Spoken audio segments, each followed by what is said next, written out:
I am sitting across from my parents in Manhattan's most exclusive restaurant, and they have absolutely no idea who I have become, to them. I am still the failure they kicked out 7 years ago. But to their bank, I am the mysterious angel investor holding their $12 million debt. My sister just asked if I could afford my water, unaware that I am about to own every single thing she claims is hers. My name is Freya Norwood, and as I held the heavy, cream-colored envelope in my manicured hands, I could feel the weight of 3 decades of lies pressed into the expensive cardstock. The invitation was embossed with gold leaf, spelling out a celebration that made my stomach turn. It was an invitation to the 30th anniversary gala of Norwood Law. To be held at the family estate in the Hamptons. To anyone else, this was a ticket to the social event of the season, a chance to rub elbows with senators, judges, and the old money elite of the East Coast. To me, it was a summon from the people who had erased me from their lives. I sat in my corner office on the 45th floor of the Atlas Tower. Looking out over the sprawling skyline of Manhattan, the city looked different from up here. It looked like a circuit board of opportunities and assets, a far cry from the street level where I had scraped by for years. My parents, Jameson and Sterling Norwood, believed their daughter was still scraping. They believed I was somewhere in a basement in Brooklyn, smelling of turpentine and cheap instant noodles, wasting my life on what my father called scribbles. They had no idea that the chair I was sitting in cost more than their luxury sedan. They had no idea that I was the sole owner and CEO of the Atlas Group, a digital media and venture capital empire that had quietly generated $350 million in revenue last quarter alone. I had built this from nothing but spite and a refusal to die, leveraging my art into a global brand before diversifying into tech investments that paid out dividends larger than my father's annual billable hours. But I kept my name off the front door. In the business world, I operated through shell corporations and legal proxies. To the public, Atlas was a faceless monolith. To my family, Freya Norwood was just a ghost, a failure they had exorcised 7 years ago. 7 years. I placed the invitation on my glass desk and looked at the date. It had been exactly 7 years since the night the sky opened up and poured rain on my life. I could still hear the sound of the front door slamming shut. I could still see my father, his face purple with rage, marching out onto the manicured lawn with my canvases in his arms. He had thrown them into the mud like garbage. I remembered the sound of the wooden frames cracking as they hit the wet pavement. He had pointed a shaking finger at me and screamed that I was a disgrace, a stain on the Norwood legacy, and that if I walked out the gate to pursue my childish hobby, I was dead to him. I had walked out, and I had died. In a way, the girl who wanted her parents' approval died that night. The woman who wanted their submission was born the next morning. I was about to shred the invitation when the intercom buzzed. It was David, my executive assistant, and one of the few people who knew the entire truth. "Ms. Norwood?" David's voice was crisp. "I have the financial diligence report you requested on the mid-sized legal firms in the tri-state area. There is something you need to see regarding file number 402. "Bring it in," I said, my voice steady. David walked in a moment later, placing a thick, leather-bound folder on my desk. He didn't need to say it. I opened the file and saw the name immediately Norwood Partners. I scanned the numbers, and a cold smile touched my lips. The facade of gold leaf invitations and Hamptons galas was just that, a facade. The numbers told a different story, a story of rot and desperation. "They are underwater," David said, pointing to the liabilities column. "Heavy leverage on commercial real estate that hasn't performed. They just lost 2 major corporate retainers last month. According to our sources at the bank, they are currently $12 million in debt. They are leveraging personal assets to keep the firm's payroll afloat. $12 million. It was a substantial amount for a law firm. But for Atlas, it was a Tuesday afternoon acquisition cost. And here's the interesting part," David continued, sliding a second document across the desk. "They submitted a blind application to our venture capital arm, Atlas Ventures, 3 days ago. They are asking for a bridge loan of $15 million to restructure. They don't know Atlas belongs to you. They just know we have deep pockets and a reputation for saving distressed assets. I ran my finger over the signature line of the application. Jameson Norwood. His signature was shaky, not the bold stroke I remembered. He was terrified. He was begging a stranger for money while throwing a party to pretend he was a king. Do not reject it, I commanded, closing the file. Keep it in pending. Tell them the board is reviewing the risk assessment. Let them sweat. Understood, David said. Shall I decline the invitation to the gala on your behalf? Before I could answer, my personal cell phone vibrated. It was a number I hadn't saved, but I knew the pattern. It was Bianca, my perfect golden sister, the one who had graduated Harvard Law, the one who had stood on the porch 7 years ago and watched our father destroy my art with a smirk on her face. I swiped the screen to answer, putting it on speaker. Hello? I said, making my voice sound small, tired. Freya. Oh, thank God you still have the same number. I was worried service might have been cut off. Bianca's voice was high, pitched in that fake sweetness that made my teeth ache. Did you get the invite Mother was going to send it to your last known address? Some studio in Queens? We weren't sure if you were still living in that sort of environment. I got it. Bianca, I said, leaning back in my leather chair, looking at the city I practically owned. It looks expensive. Well, nothing but the best for the 30th anniversary, she laughed. A tinkling, condescending sound. Look, Freya, I know things have been hard for you. Dad is still well. You know how he is. But I convinced him to let you come. Honestly, you should come. The catering is being done by Le Bernardin. It might be the only chance you get this year to eat a real meal. You know, something that doesn't come out of a microwave. The audacity was breathtaking. She was inviting me to her feast like I was a stray dog she wanted to feed scraps to, all while her inheritance was dissolving into a pit of debt. That is very generous of you, I said, my tone flat. We just want you to see what real success looks like.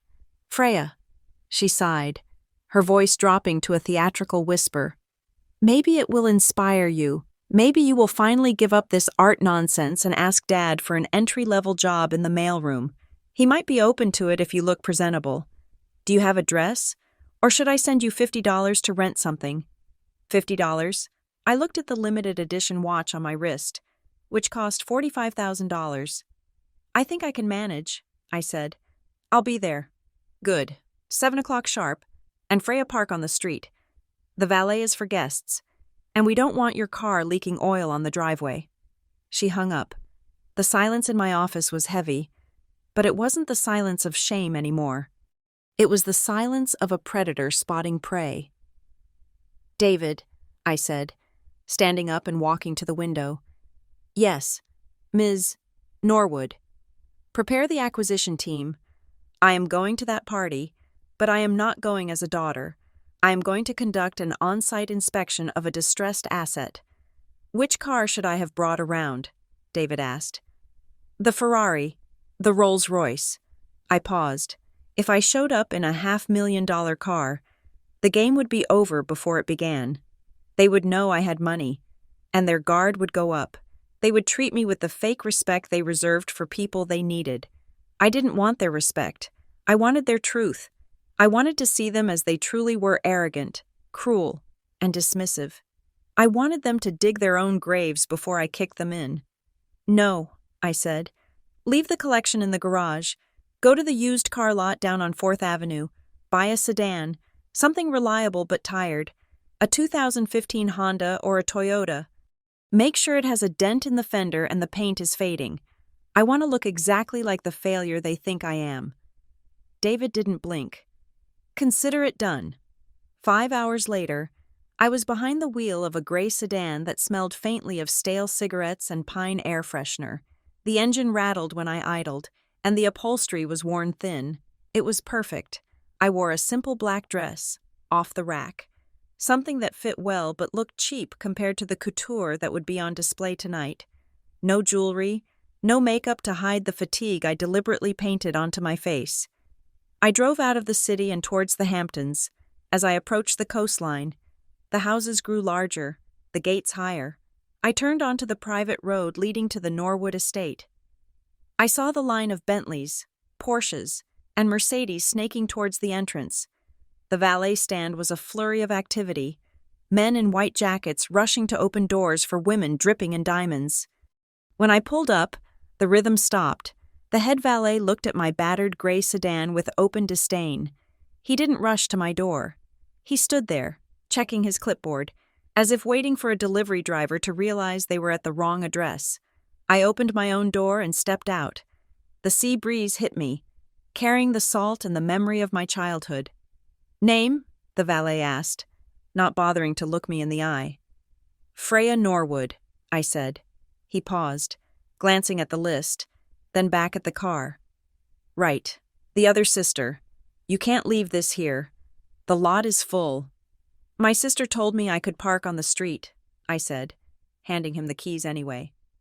"But you will park it, and if you scratch it, I will make sure you are fired. Do we understand each other?" I didn't raise my voice. I didn't shout.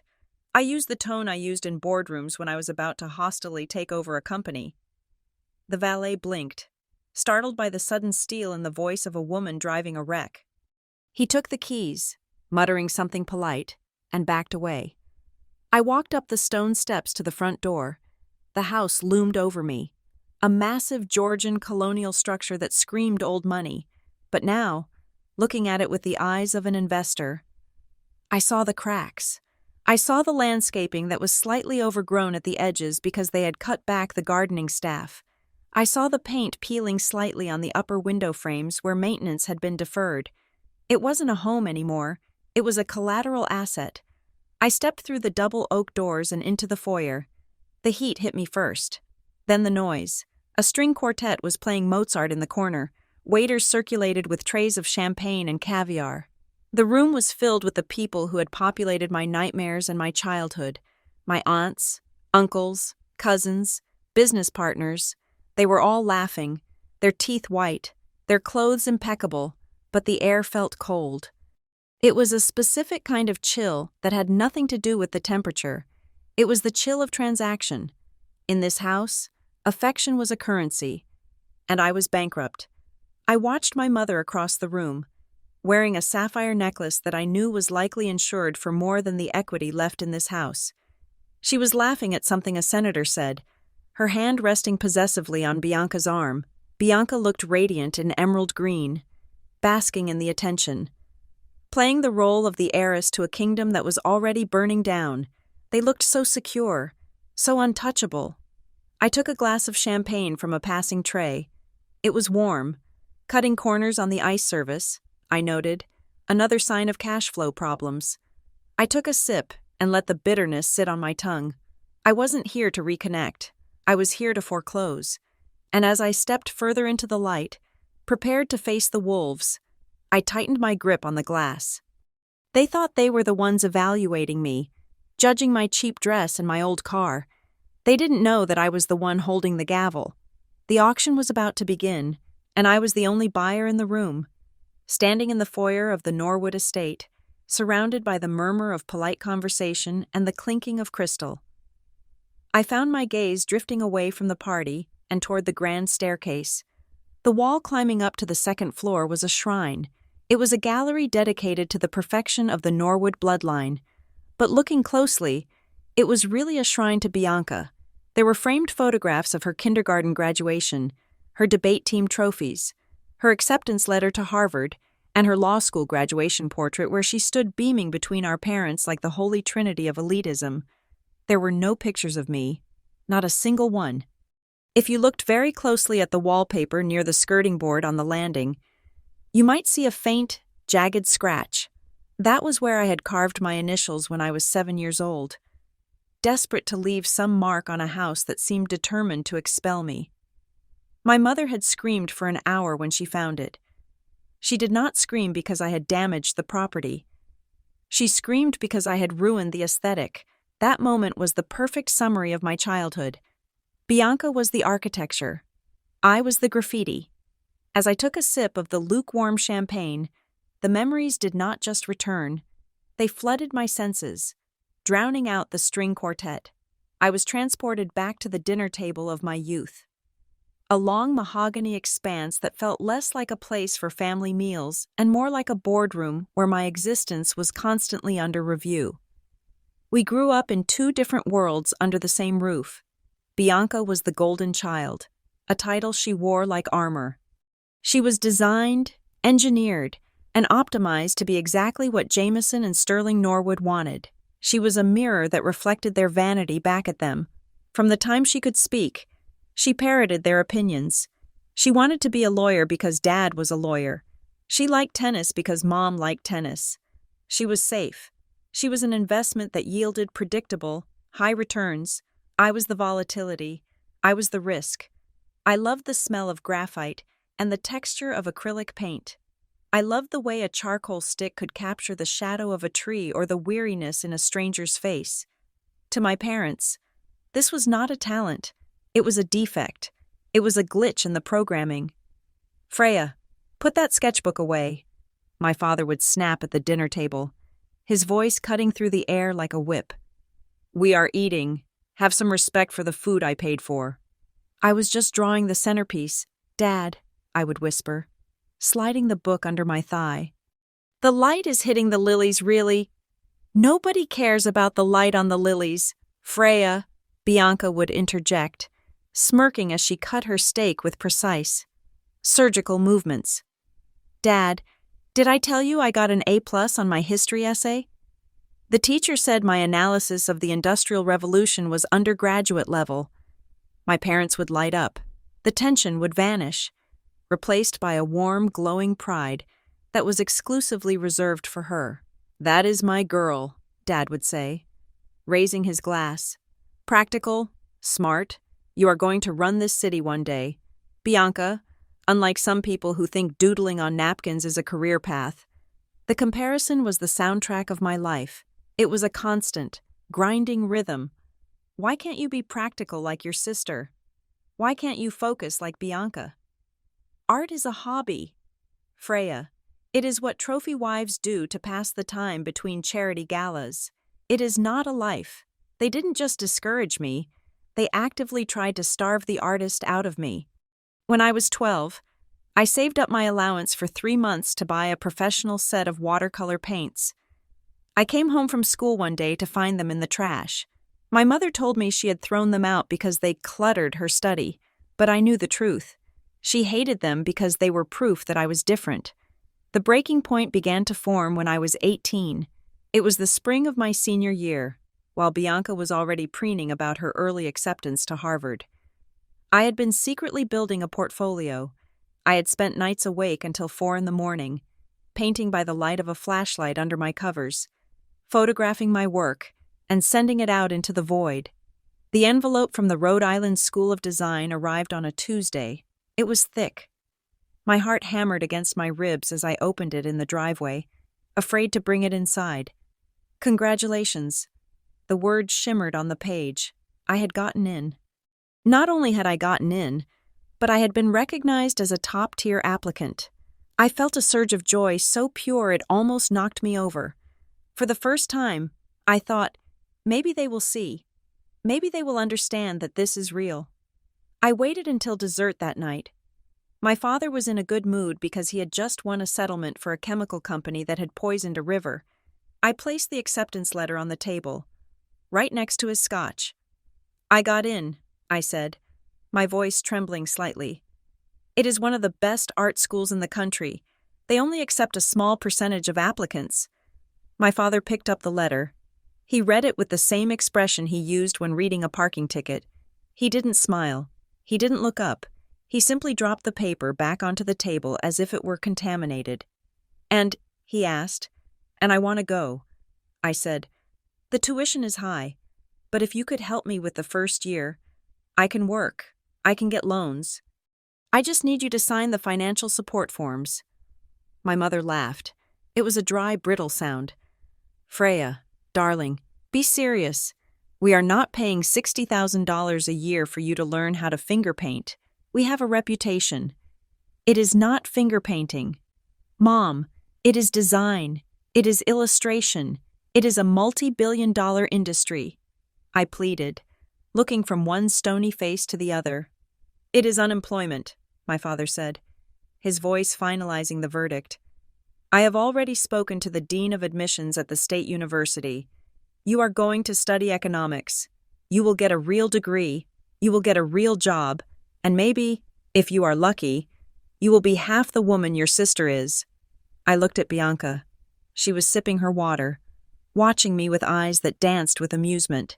She could have defended me. She could have said, "Dad, she is really talented." But she didn't. She leaned forward and delivered the final blow. "Freya, honestly, do you think you are special?" she asked softly. "You are average. Your drawings are cute, but they are not going to pay the mortgage.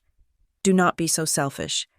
Dad is trying to save you from living in a cardboard box." That night, something inside me fractured, but it didn't break. It calcified. I went to the state university. I sat in economics classes where the professors spoke in a monotone about supply and demand, and I felt like my soul was slowly leaking out of my ears. I failed 2 classes my first semester. Not because I was stupid, but because I was paralyzed by misery. Bianca, naturally, excelled at Harvard. She would come home for holidays and leave her report cards on the kitchen counter, ensuring I saw them, ensuring I knew my place, but they didn't know about the night shift. While my roommate slept, I was awake. I had bought a cheap digital drawing tablet with money I made selling my old clothes. I created an alias online Nightshade. I started uploading my comics and character designs to forums and social media. I expected nothing.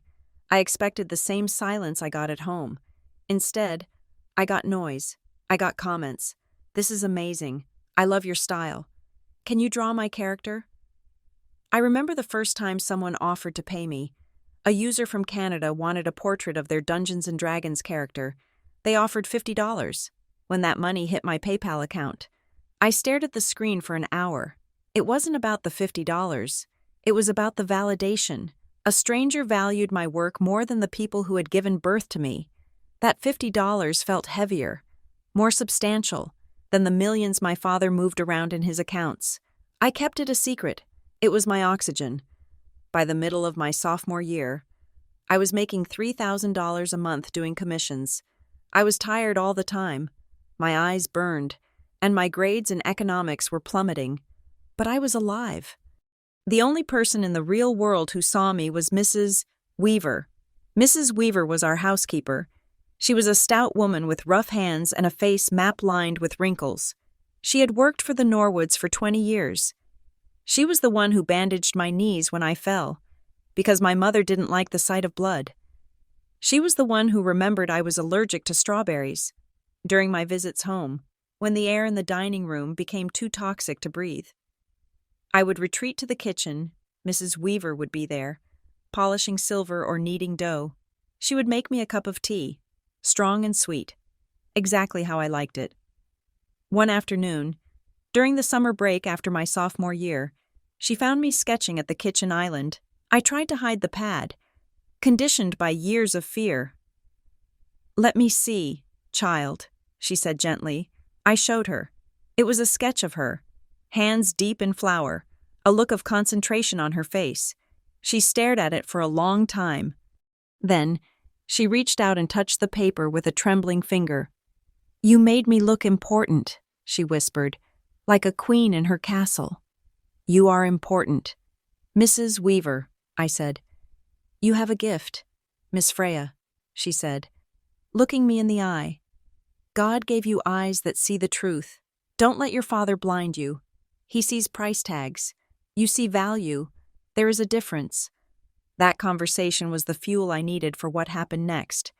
The explosion happened 2 weeks later. It was a humid Sunday in August.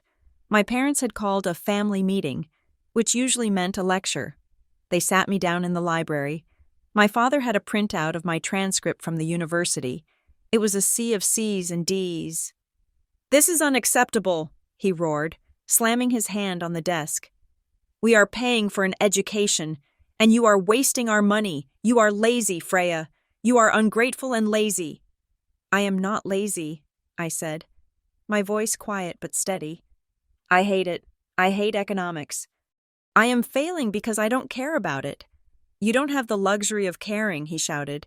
"You do what is necessary. Look at Bianca. She is interning at a federal court this summer. She is building a future.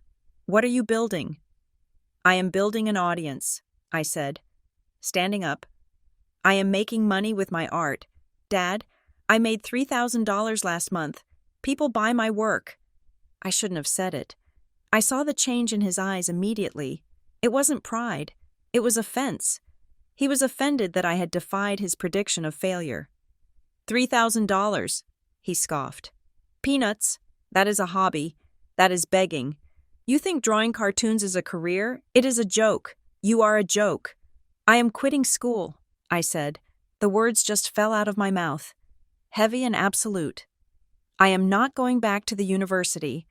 I am going to pursue art full-time." The silence that followed was terrifying.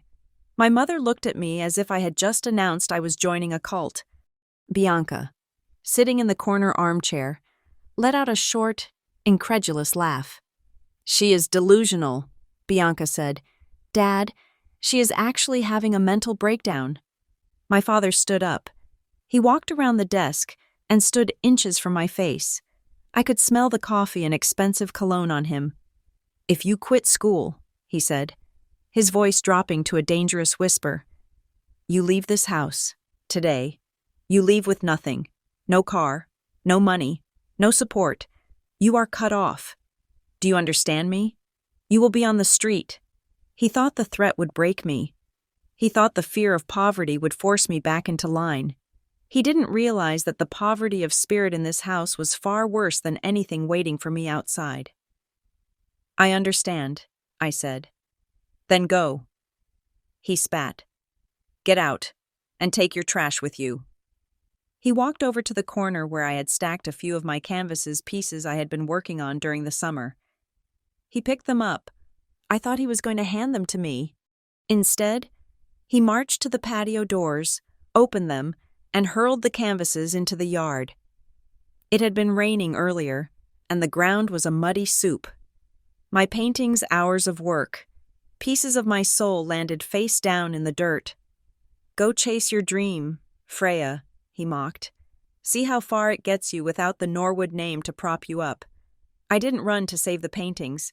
I knew they were gone. I looked at my mother. She was checking her phone, refusing to meet my eyes. I looked at Bianca. She was smiling, a small, satisfied curl of her lips. She had won. She was finally the only child. I walked to the front door. I didn't pack a bag. I didn't take anything that they had bought me. I had my phone, my wallet with my debit card containing my cartoon money, and the clothes on my back. As I reached the door, Mrs. Weaver came rushing out of the kitchen. Her eyes were red. She shoved a small tin box into my hands. "Take it," she whispered fiercely. "It's cookies. And be safe, child." "Mrs. Weaver, get back in the kitchen," my father bellowed from the library. I stepped out onto the porch. The air was thick and humid. I walked down the long driveway, my shoes crunching on the gravel. I didn't look back at the mansion. I didn't cry. Not yet. I felt a strange, terrifying lightness. I was empty-handed. I was homeless. I was a disappointment. But for the first time in 20 years, I was free. I walked 3 miles to the nearest train station. I sat on the wooden bench, eating Mrs. Weaver's cookies, and promised myself one thing. I would never, ever ask them for a penny. And the next time I walked up that driveway, I wouldn't be walking, I would be driving, and I wouldn't be the daughter, I would be the boss. Now, standing in that same hallway 7 years later, listening to the hollow laughter of the people who had erased me, I touched the cool plaster of the wall. I wasn't just the boss, I was the executioner, and the execution was long overdue. The first night after I walked away from the Norwood estate, I slept on a bench at the train station until a transit cop kicked me out at 3 a.m. I spent the rest of the night walking around a 24-hour laundromat, clutching my tin of cookies like it was a lifeline. I had $74 in my bank account. That was the sum total of my net worth. For the first 6 months, my life was a blur of exhaustion and survival math. I found a room in a basement apartment in Queens that I shared with 3 other people and an army of cockroaches. My share of the rent was $400 a month. The room had no windows. The ceiling leaked whenever the upstairs neighbors took a shower, and the heating was non-existent. I slept on a mattress I found on the curb, wrapping myself in coats I bought from a thrift store by the pound. I worked 3 jobs. From 6 in the morning until 2 in the afternoon, I waited tables at a diner where the tips were measured in quarters, not dollars. From 3 to 7, I worked the counter at a dry cleaner, breathing in chemical fumes that made my head spin, and from 8 at night until midnight. I stocked shelves at a grocery store. My parents had predicted I would fail. They had bet on my softness. They thought that without the cushion of their wealth, I would come crawling back, begging for forgiveness and a junior position at a bank. But they had forgotten one thing. They had raised me in a cold, loveless environment. I was already used to hardship. I just hadn't experienced the physical kind yet. Every night, no matter how much my feet bled or how heavy my eyelids felt, I drew. I bought a secondhand laptop that was held together by duct tape and prayer, and I continued my webcomic. I poured all my anger, my isolation, and my observations of the hypocritical elite into a story about a girl who destroys a corrupt kingdom from the shadows. I called it The Glass Guillotine. I didn't have a marketing budget. I didn't have connections. I just had the internet and a burning need to be heard. I updated 3 times a week, religiously. I missed meals to pay for the internet bill. I ate instant ramen so often that the smell of the seasoning packet still makes me nauseous today. Then, the algorithm caught fire. It happened on a Tuesday in November, 8 months after I left home. I woke up to find my phone buzzing so hard it nearly vibrated off the milk crate I used as a nightstand. A famous pop singer had tweeted a panel from my comic with the caption, "This is the most relatable thing I have ever read," in 24 hours. My subscriber count went from 10,000 to 2 million. The traffic crashed the hosting site. My inbox, which usually contained spam and overdue bill notifications, was suddenly flooded with emails from agents, publishers, and merchandise companies. They smelled money. They saw a desperate 20-year-old girl living in a basement, and they thought they could buy me for cheap. This was the moment where I should have been the dreamy artist my father mocked. I should have signed the first contract that offered me a check. But something strange happened. The voice in my head wasn't just the artist. It was the daughter of Jameson Norwood, the ruthless lawyer. I realized that my father had taught me something after all. He had taught me that everyone is trying to screw you, and you win by reading the fine print. I took a meeting with a major publishing house in Manhattan. I wore a blazer I bought from Goodwill, but I walked in with the posture of a queen. They offered me $50,000 for the complete rights to the characters in the story. They smiled at me like they were handing me the world. $50,000, the executive said, sliding the contract across the glass table. That is a lot of money for a comic. Dear, you can move out of wherever you are living. I looked at the contract. I looked at the clause that gave them merchandising rights in perpetuity. I looked at the clause that gave them adaptation rights for film and television with 0 royalties for the creator. No, I said. The executive blinked. Excuse me. I keep the intellectual property rights, I said, my voice steady. I keep the merchandising rights. You get print distribution rights for North America only. For a period of 5 years, with a renegotiation clause if sales exceed 100,000 copies, and I want a 15% royalty on cover price. Not net profit, he laughed. You are broke, kid. Take the deal. I am broke, I agreed. But I am not stupid. I can put this on a subscription platform tomorrow and make $10,000 a month directly from my fans. I don't need you. You need the traffic I bring. I walked out. 2 days later, they called back. They gave me everything I asked for. That was the first brick of the empire. By the end of the 2nd year, The Glass Guillotine was the #1 graphic novel in the country. But But I didn't stop there. I didn't want to be just an author. I wanted to be an industry. I used the royalty checks to incorporate my own studio. I hired a team of artists to handle the coloring and background work so I could focus on the story and the business. When the animation studios came calling, I didn't license the rights. I co-produced. I demanded creative control and a back-end percentage of the gross revenue.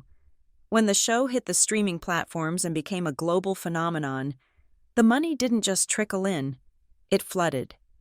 My income went from $3,000 a month to $300,000, and then, as the video game deal closed, to $3 million a month. I moved out of the basement. I bought a penthouse in Tribeca, paying cash. But I didn't buy a Ferrari. I didn't throw parties. I remembered the fear of having $74 to my name. I took that money and I put it to work. I created the Atlas Group, a holding company named after the Titan who carried the heavens. Because that was how I felt. I was carrying my own destiny. I started investing in tech startups. I had an instinct for what people wanted, the same instinct that made my stories go viral. I invested in a social media app before it went public. I backed an artificial intelligence firm that was later acquired by a tech giant. My wealth compounded. In 5 years, I had gone from a starving artist to a person whose net worth was discussed in Forbes, though they didn't know it was me. Because Atlas Group was structured to protect my anonymity, I became a ghost to the world. Freya Norwood was a recluse, a one-hit wonder who maybe got lucky with a comic book. To the financial markets, Atlas was a shark, and while I was building my fortress, I was watching the people who had thrown me to the wolves. I hired a private investigator named Miller. He was expensive, discreet, and terrifyingly efficient. Every month, a dossier would arrive on my encrypted server detailing the internal workings of the Norwood family and their law firm. It was a fascinating study in decay.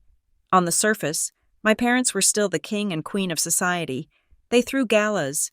They vacationed in St. Bart's. They renovated the kitchen for $200,000. But the reports told a different story. The law firm was bleeding clients. My father's aggressive, old-school tactics were losing to younger, more agile firms. To maintain their lifestyle, they had started borrowing, first against the business, then against the properties.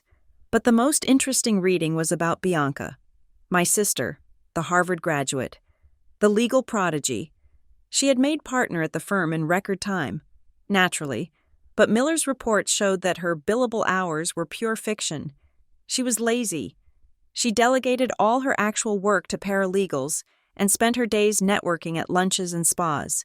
Then, 6 months ago, the report contained a bombshell. Bianca had been managing a trust fund for a widow, a longtime client of the firm. The widow was senile, living in a care facility. Bianca had been slowly siphoning money from the trust. It started small, $5,000 here, $10,000 there, likely to cover her credit card bills for designer clothes that she couldn't actually afford. But over 2 years, the total had swelled to over $400,000. She had covered her tracks with falsified ledgers, but she was sloppy. My father knew. Miller had found an email chain where my father berated her, not for stealing, but for being caught by the internal auditor. Instead of firing her or reporting her to the Bar Association, my father had paid off the auditor and covered the loss with a high-interest business loan. They were rotting from the inside out. They were criminals wrapped in silk. I sat in my office, reading the file, and I felt a cold, hard clarity. For years, a small, childish part of me had wanted to scream at them. I wanted to drive up to the house, throw my bank statements in their faces, and demand an apology. I wanted them to admit they were wrong. But as I looked at the numbers, the $12 million in debt, the second mortgage on the estate, the potential felony charges hanging over Bianca's head, I realized that screaming was useless. Screaming was emotional. Screaming was for children. Adults didn't scream. Adults foreclosed. If I confronted them with anger, they would just get defensive. They would call me ungrateful. They would gaslight me. But if I bought their debt, if I owned the paper that allowed them to sleep in their beds, that wasn't an argument. That was reality. My father worshipped money. He respected power. He believed that those with the gold made the rules. So, I decided to become the golden rule. I instructed my team at Atlas to start buying up the Norwood debt. We bought the promissory notes from the smaller banks that were happy to offload the risk. We bought the mortgage on the commercial building. And finally, when they applied for that bridge loan to save the firm from bankruptcy, I knew the trap was set. They thought they were applying to a faceless institution. They didn't know they were handing the leash to the dog they had kicked. I closed the dossier and looked at my reflection in the darkened window of my penthouse. The girl who cried over a tin of cookies was gone. The woman looking back at me was worth hundreds of millions of dollars. My parents wanted a loan. My sister wanted a bailout. They were going to get exactly what they asked for. But the interest rate was going to be personal. I wasn't just going to the party to drink their champagne. I was going to call in the marker. I was going to show them that the art they despised had bought the very ground they stood on. Revenge is a dish best served cold, they say. But in the world of high finance, revenge is a dish best served with a liquidation clause, and I was ready to serve it. The heavy oak doors clicked shut behind me, sealing out the fresh ocean air and trapping me inside a perfumed cage of high society. The transition was instantaneous. Outside, I was a free woman, a self-made titan of industry. Inside these walls, as I walked across the marble floor of the ballroom, I could feel the old identity trying to latch onto me like a parasite. To everyone in this room, I was not the CEO of Atlas Group. I was Freya the failure, Freya the disappointment, Freya. The cautionary tale parents whispered to their children to scare them into studying harder. The ballroom was suffocatingly crowded. My parents had invited everyone who mattered in New York: judges, senators, old money heirs, and corporate sharks. The air smelled of expensive lilies, roasted duck, and the distinct metallic scent of desperation masked by Chanel No. 5. I moved through the crowd, clutching my cheap clutch bag, a prop I had bought at a discount store for $20. I kept my head slightly lowered, playing the role they expected, the role of the beaten dog. I could feel the eyes on me. It was a physical sensation, like ants crawling on my skin. "Is that Freya?" I heard a whisper to my left. It was Mrs. Vandermeer, a woman who had once told me my drawings were quaint before asking me to fetch her a napkin. "It is," her husband whispered back, his voice thick with performative pity. "Look at her dress. It must be polyester. God, Jameson must be mortified." "I heard she was living in a commune," another voice chimed in. "Or was she waiting tables in Jersey? It is so sad when good breeding goes to waste." I let their pity wash over me. It was delicious. Their judgment was based on a lie so totally it was almost funny. If Mrs. Vandermeer knew that the earrings she was wearing were manufactured by a subsidiary of a company I had acquired last month, she would have choked on her crab cake. But I kept my face blank, a mask of humble shame. I hadn't made it 10 feet past the entrance when a hand clamped onto my upper arm.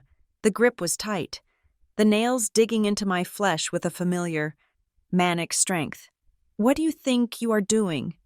The voice was a hiss, low and venomous. I turned to see my mother, Sterling Norwood. She was wearing a midnight blue gown that I knew cost $8,000. Her hair was sprayed into an immovable helmet of blonde perfection, but up close, I could see the cracks, the heavy concealer under her eyes. The slight tremor in her hand wasn't from age, but from stress. She didn't hug me.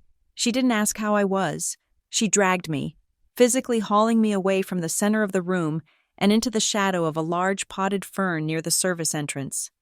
"Hello, Mother," I said, keeping my voice soft. "You look lovely." "Cut the pleasantries," she snapped, checking over her shoulder to ensure no important guests were watching. She looked me up and down, her lip curling in disgust as she took in my off-the-rack black dress and my scuffed heels. "Freya, look at you. You look like you just walked off a bus. Why didn't you ask Bianca for something to wear? We have standards." "I didn't want to impose," I said. "Bianca invited me. She said you wanted the family together." "We wanted the family presentable," she corrected, her eyes narrowing. "Listen to me. And listen well. I convinced your father to let you in tonight because it is our 30th anniversary, and it looks bad if we have an estranged daughter. It raises questions, but do not mistake this for a reconciliation. She leaned in closer, the smell of her gin and tonic overwhelming. I know why you are really here, she whispered harshly. You are broke. You are tired of the starving artist routine. And you want a handout. Well, let me be clear. Do not open your mouth to ask for money. Do not ask your uncles for a loan. Do not ask the guests for a job. If you embarrass us, if you make us look like we can't take care of our own, I will have security throw you out before you can finish your appetizer. Do you understand? The irony was so sharp it almost cut my tongue. She was warning me not to beg, while her husband was currently begging my company for $12 million. She was terrified I would reveal my poverty, while she was hiding her own insolvency. I understand, Mother, I said, lowering my eyes submissively. I promise, I won't ask for a penny. I just wanted to wish you a happy anniversary. Fine, she huffed, smoothing her dress. Go get a drink. Stay in the back. And for heaven's sake, try to look like you belong here. She turned on her heel and marched back into the light, pasting a radiant smile on her face as she greeted a senator. I watched her go, feeling a cold, calm hatred settle in my chest. Well, look what the cat dragged in, and then regurgitated. I turned to see the main event, Bianca. My sister was glowing. She was wearing a custom-made red silk gown that hugged her body like a second skin. It was stunning. It shouted power and confidence, and I knew exactly how much it cost because I had seen the flagged transaction on the company credit report Miller had sent me this morning. $15,000, charged to the corporate expense account under office supplies. The card had been declined twice before she called the bank and screamed at them to override the limit. She was holding a glass of champagne, flanked by two sycophantic friends from her law school days, who were laughing too hard at whatever she had just said. Bianca, I said, nodding. The dress is beautiful. It is, isn't it? She preened, spinning slightly to show off the train. It is from the new collection in Paris, but you wouldn't know about that, would you? I doubt they sell this at wherever you shop. Target. Her friends giggled. It is good to see you, Freya, Bianca said, stepping closer, her voice dripping with condescension. I see you took my advice about the car. The valet said, there is a gray heap parked round the back near the dumpsters. Very thoughtful of you. I aim to please, I said. So, she took a sip of her drink, looking at me over the rim of the glass. What do you call it? The doodling, still drawing your little cartoons? I assume it is not going well, judging by the shoes. It pays the bills, I lied. Or rather, I told a version of the truth. It paid the bills for a penthouse, a staff of 50, and the debt she was currently wearing. Barely, I bet, she laughed. You know, tonight is a big night for me. Dad is going to announce the succession plan. I am officially being named the incoming CEO of Norwood Law. Congratulations, I said. That is a lot of responsibility. It is what I was born for, she said, lifting her chin. While you were playing with crayons, I was preparing to lead. I am going to take this firm to the next level. We are expanding. Freya, global markets, high-stakes litigation, real power, not fantasy worlds. I looked at her, really looked at her, beneath the arrogance. I saw the fear. Her pupils were dilated. She was talking too fast. She knew the firm was sinking. She knew she had embezzled money. She was terrified that if she didn't get this promotion, if she didn't get control, the house of cards would fall. She was climbing onto the captain's chair of the Titanic after it had already hit the iceberg, hoping that the title would keep her dry. Is the firm in a good position for expansion? I asked innocently. I read in the papers that the legal market is tough right now. Bianca's smile faltered for a fraction of a second. The papers don't know anything. We are thriving. We have never been stronger. That is wonderful, I said. Because I heard rumors about some liquidity issues. Losing the Henderson account must have been hard. Her eyes snapped to mine. Who told you that people talk? I shrugged. Freya. My father's voice boomed as he approached. Jameson Norwood looked older than I remembered. His hair was completely white, and his face was red, flushed with alcohol and blood pressure. He was flanked by 2 junior partners who looked terrified. He stopped in front of me, looking at me with the same disappointment he had worn 7 years ago. It was preserved in amber. You made it, he grunted. He didn't offer a hand. Happy anniversary, Dad, I said. Bianca tells me you are behaving yourself, he said, glancing at my sister. She is being quaint, Dad, Bianca said, linking her arm through his. She was just asking about the business. She thinks she understands finance now. Jameson let out a short, bark-like laugh. Finance. You, Freya. Stick to your coloring books. The adults are talking about things that matter. I was just concerned, I said, keeping my tone mild.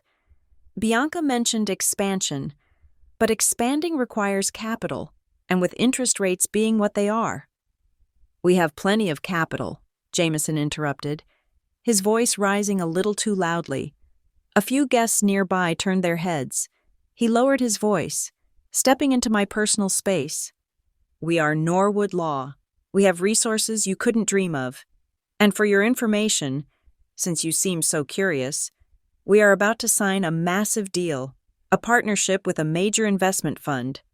Oh, I raised an eyebrow. Which one? It doesn't matter which one, he sneered. You wouldn't recognize the name. They are top tier. They only deal with the elite. They recognize the value of this family's legacy. Unlike you. He was talking about Atlas. He was talking about me. He was bragging to my face about how my company was going to save him, while insulting me in the same breath. The level of delusion was breathtaking. He truly believed that the loan was a done deal. He believed that his name alone was enough to secure millions of dollars. Is it the Atlas Group? I asked. Jameson froze. The color drained slightly from his face. Bianca looked at him, confused. How do you know that name? He stammered. That is confidential. The negotiations are closed.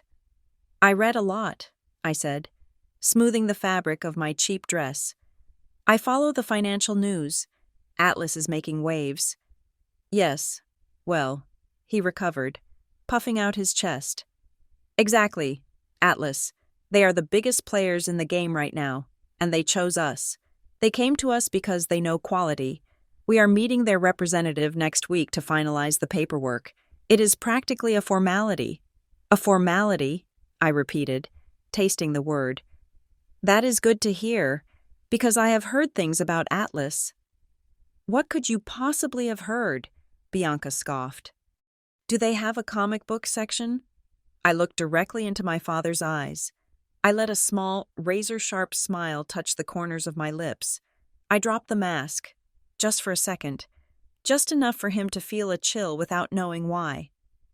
I heard they are very particular, I said softly. I heard they do deep diligence. They look at everything, every receipt, every trust fund, every hidden account.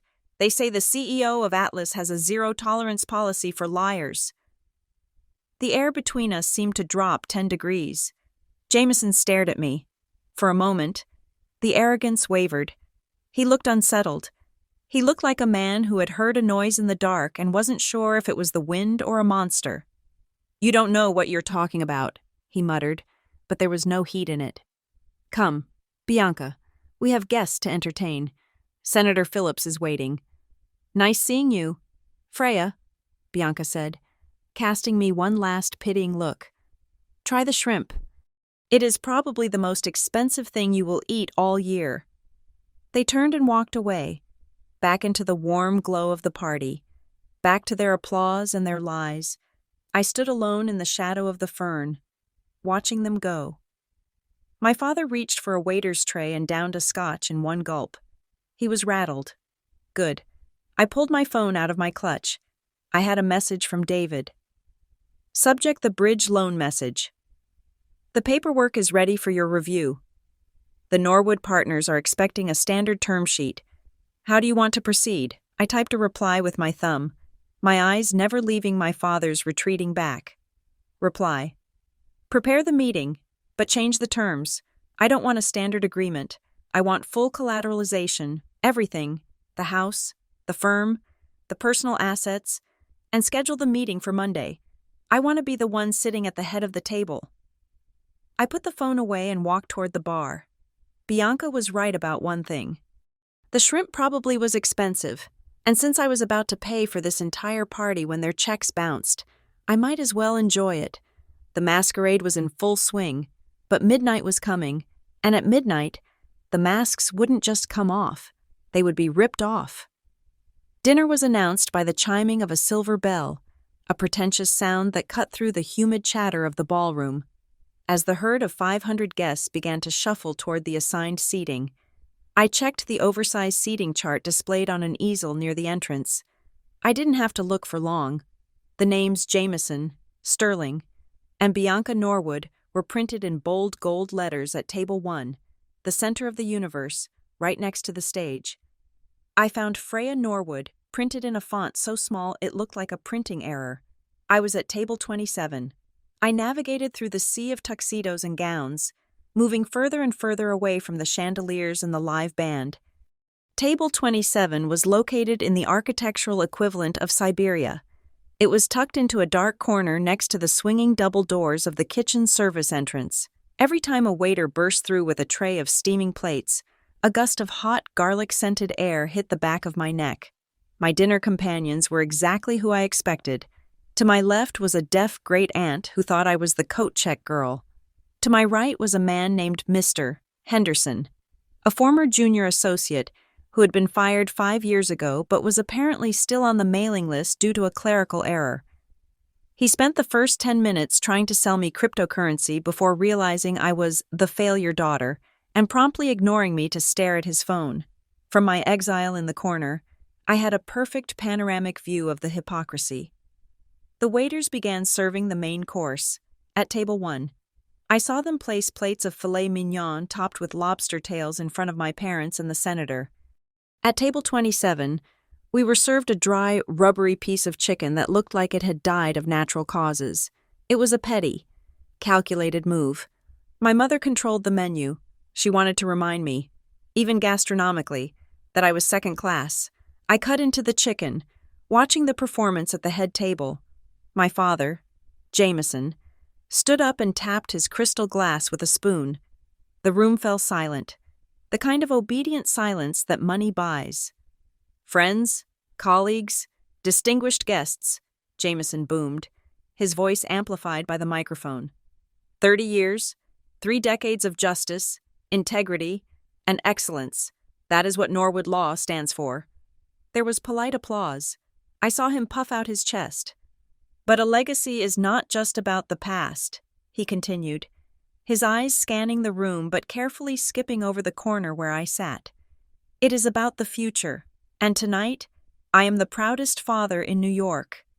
I want to invite my daughter, my right hand, the future managing partner of this firm, Bianca Norwood, to stand up."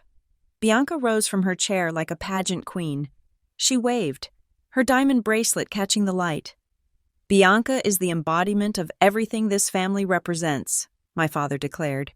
"She is brilliant, she is tenacious, and she has dedicated her life to upholding our standards. She is my only—" He paused, correcting himself with a smoothness that made me want to vomit. "She is the only successor worthy of the name. To Bianca." "To Bianca," the room chorused. I took a sip of my water. It was warm, just as the applause was dying down. A voice rang out from Table 2. It was a clear baritone voice that carried effortlessly across the room. "Jameson, a wonderful speech." The speaker stood up. It was a man in his 40s, wearing a bespoke suit that cost more than my father's car.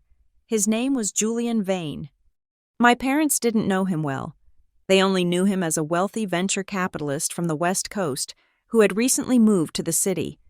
They had invited him because they were desperate for new money connections. They didn't know that Julian Vane was on the board of directors for one of my subsidiary tech companies. They didn't know he was here because I had asked him to be. Mr. Vane, thank you. My father beamed, clearly flattered that the billionaire was speaking. I couldn't help but notice, Julian said, his tone innocent but loud enough for everyone to hear. You spoke about family legacy, but I recall reading somewhere that you have 2 daughters. Is the other one here tonight? I am curious to know what role she plays in the empire. The silence that followed was different. It wasn't respectful. It was awkward. It was the sound of 500 people holding their breath. My mother, Sterling, shot up from her chair like she had been electrocuted. She grabbed the microphone from the stand on the table, her smile tight and terrifying. Oh, Mr. Vane, how delightful of you to ask. She laughed. A high-pitched, nervous sound. Yes, we do have another daughter, Freya. She is here somewhere. She waved her hand vaguely toward the back of the room, as if shooing away a fly. But Freya, how shall I put this? My mother tilted her head, feigning a look of maternal concern. Freya is a free spirit. She is currently finding herself. She is an artist. She said the word artist, with the same tone one might use for felon. A ripple of polite, condescending laughter went through the room. We love her dearly. Of course, my mother continued, digging the knife in deeper.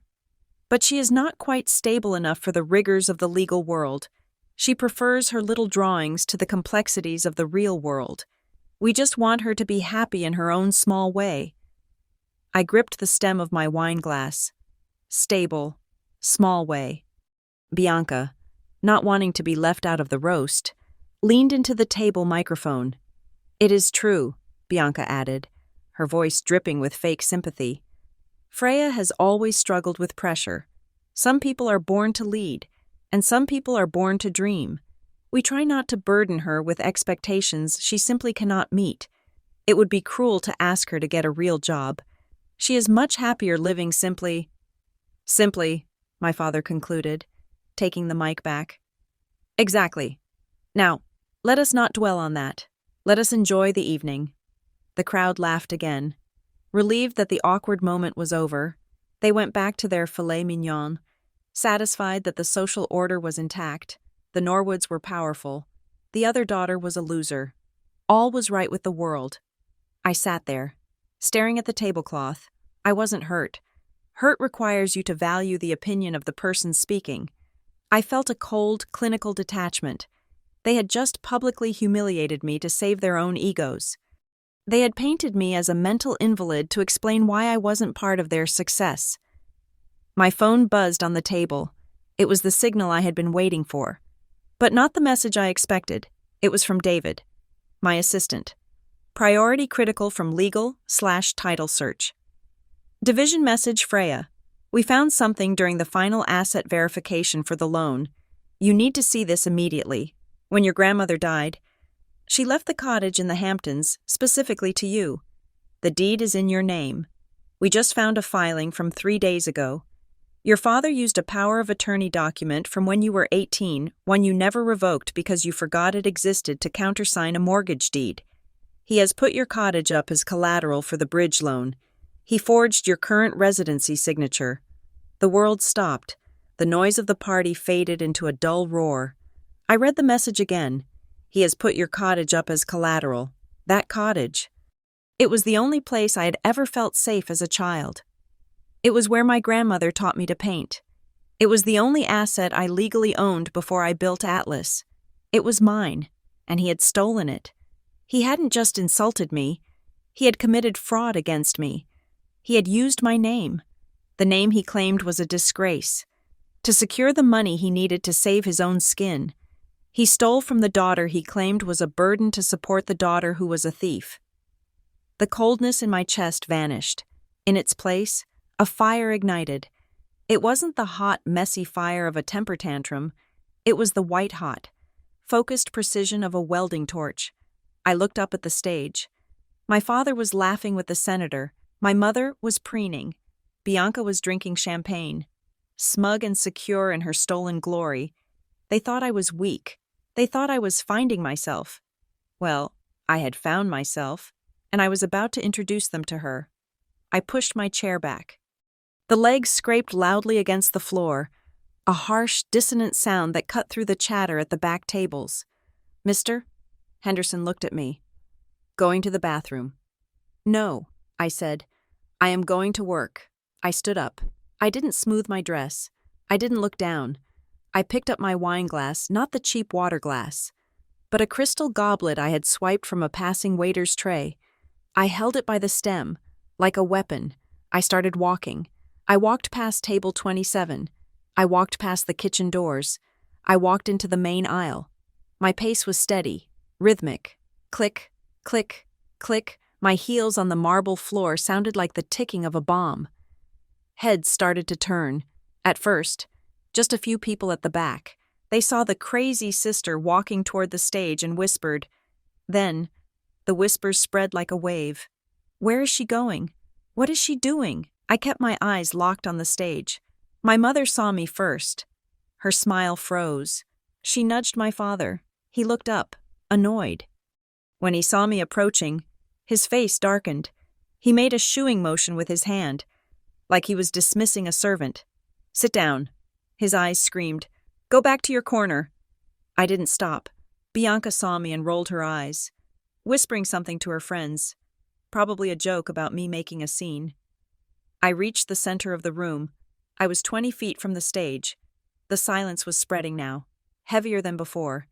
This wasn't the silence of respect. It was the silence of anticipation. They thought I was going to cry. They thought I was going to beg.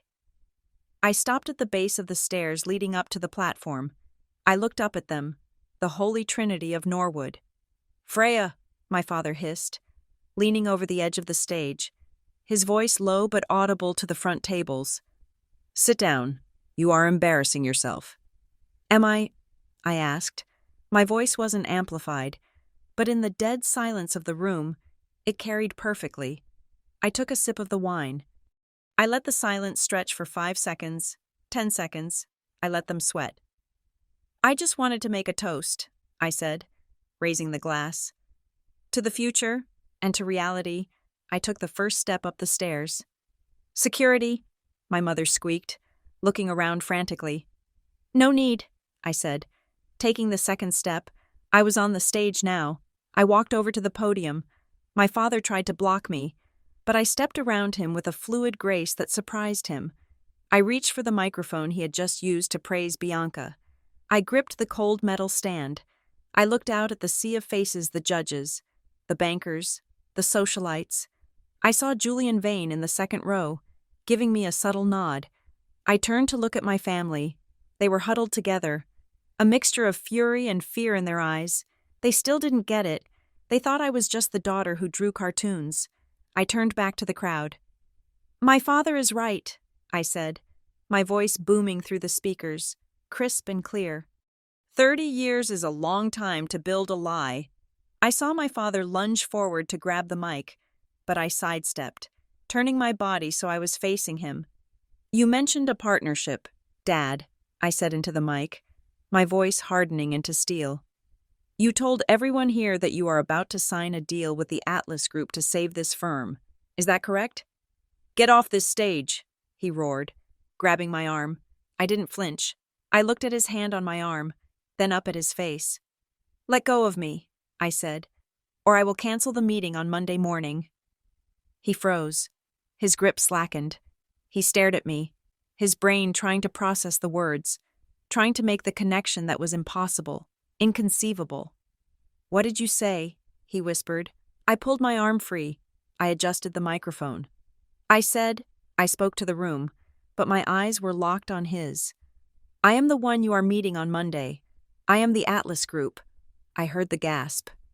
It started in the front row and rippled back like a shockwave. "And I think," I continued, "it is time we discuss the terms of your surrender." The echo of my voice declaring myself as the Atlas Group hung in the air for a heartbeat. But before the reality of it could sink into the collective consciousness of the room, my father's survival instinct kicked in. He didn't see a CEO standing in front of him. He saw a liability that needed to be neutralized. "Cut the mic!" he roared at the sound technician, his face turning a dangerous shade of purple. "She is drunk. Get her off the stage." The audio cut out with a sharp screech of feedback. The crowd murmured, a wave of nervous laughter rippling through the ballroom. To them, my declaration was just the rambling of the unstable. Artistic daughter my mother had warned them about. I saw the relief wash over my parents' faces. They thought they had contained the damage. They thought I was just making a scene, a desperate cry for attention from a woman they considered a failure. I didn't fight them. I didn't scream. I simply smiled, a cold, sharp expression that didn't reach my eyes, and stepped down from the podium.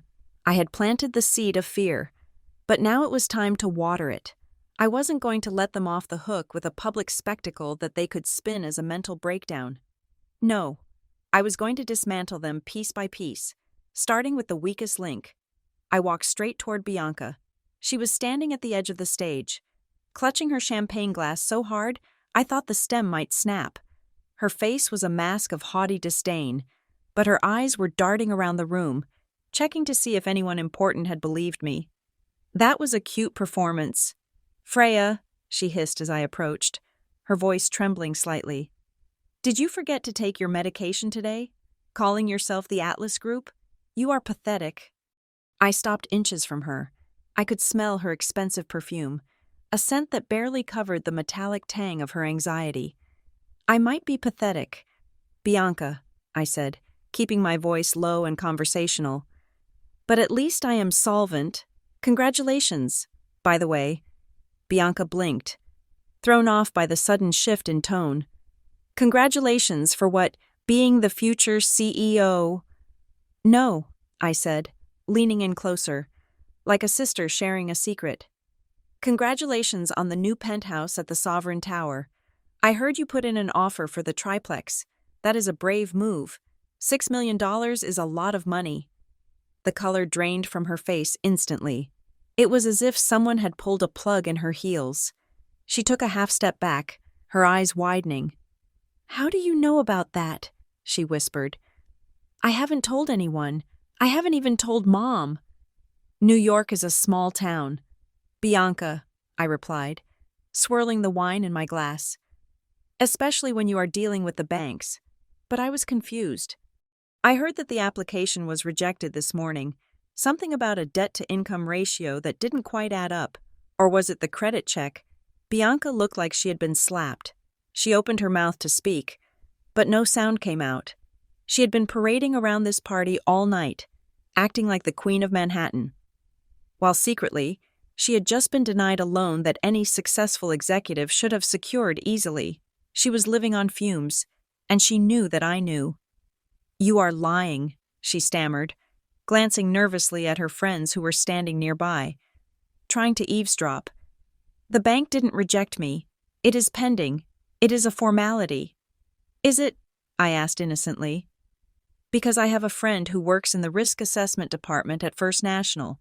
He told me the rejection was stamped at 9 in the morning. He said the applicant had maxed out 3 credit cards and had 0 liquidity." "It must be embarrassing, trying to buy a castle when you can't even afford the bricks." "Shut up," she hissed, her eyes filling with tears of rage.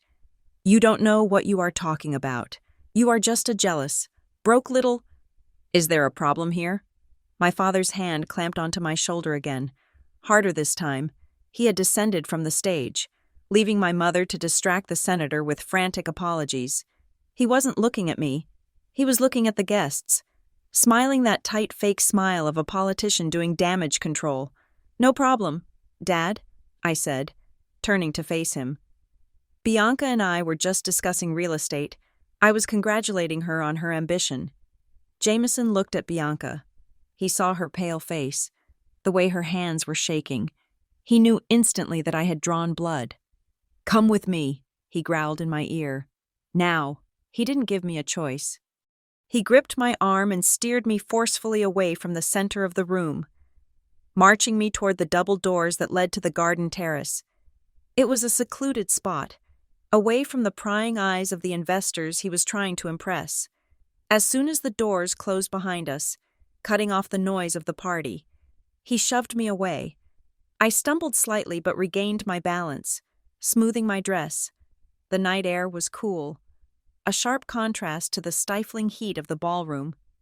"What is wrong with you?" he shouted, his voice echoing off the stone walls of the terrace. "Are you trying to ruin me? Walking up on that stage?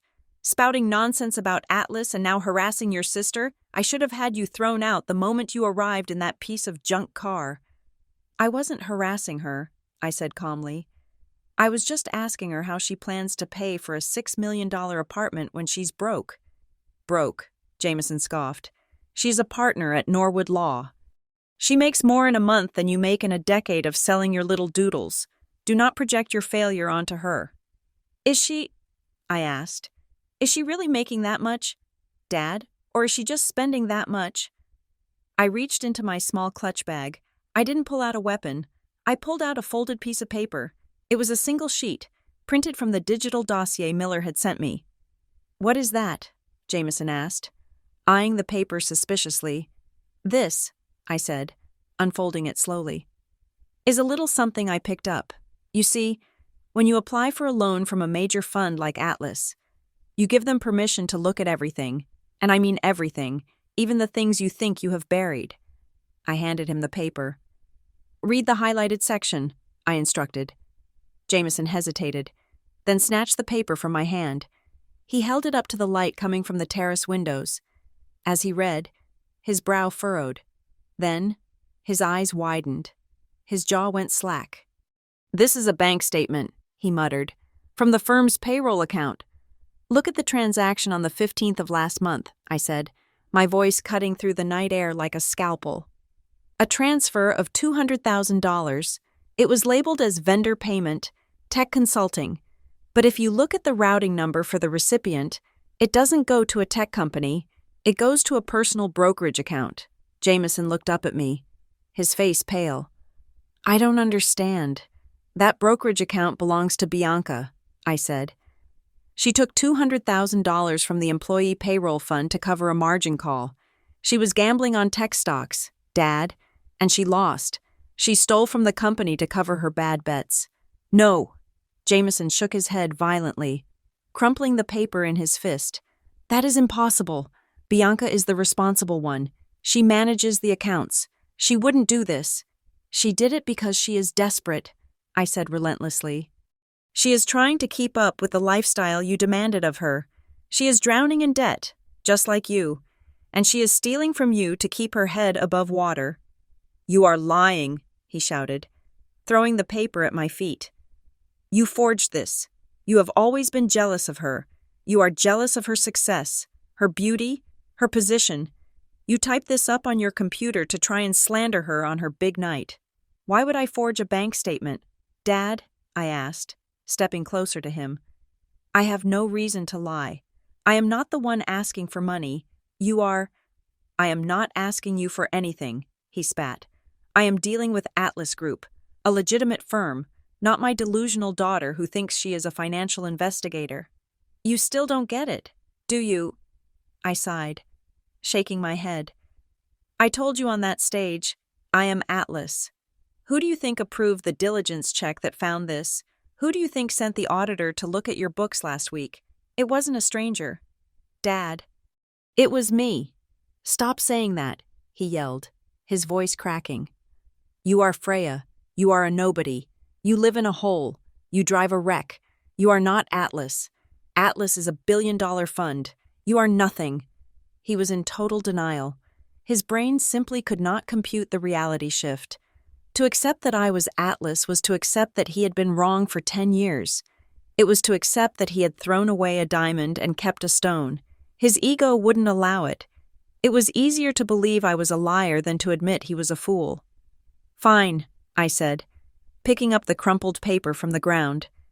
"Believe what you want, but facts are stubborn things. Dad, the money is gone. Bianca took it.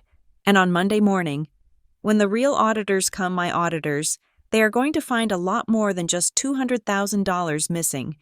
They are going to find the unauthorized loans. They are going to find the client trust fund she raided. They are going to find the fraud." Jameson stared at me. He was breathing heavily, his chest heaving.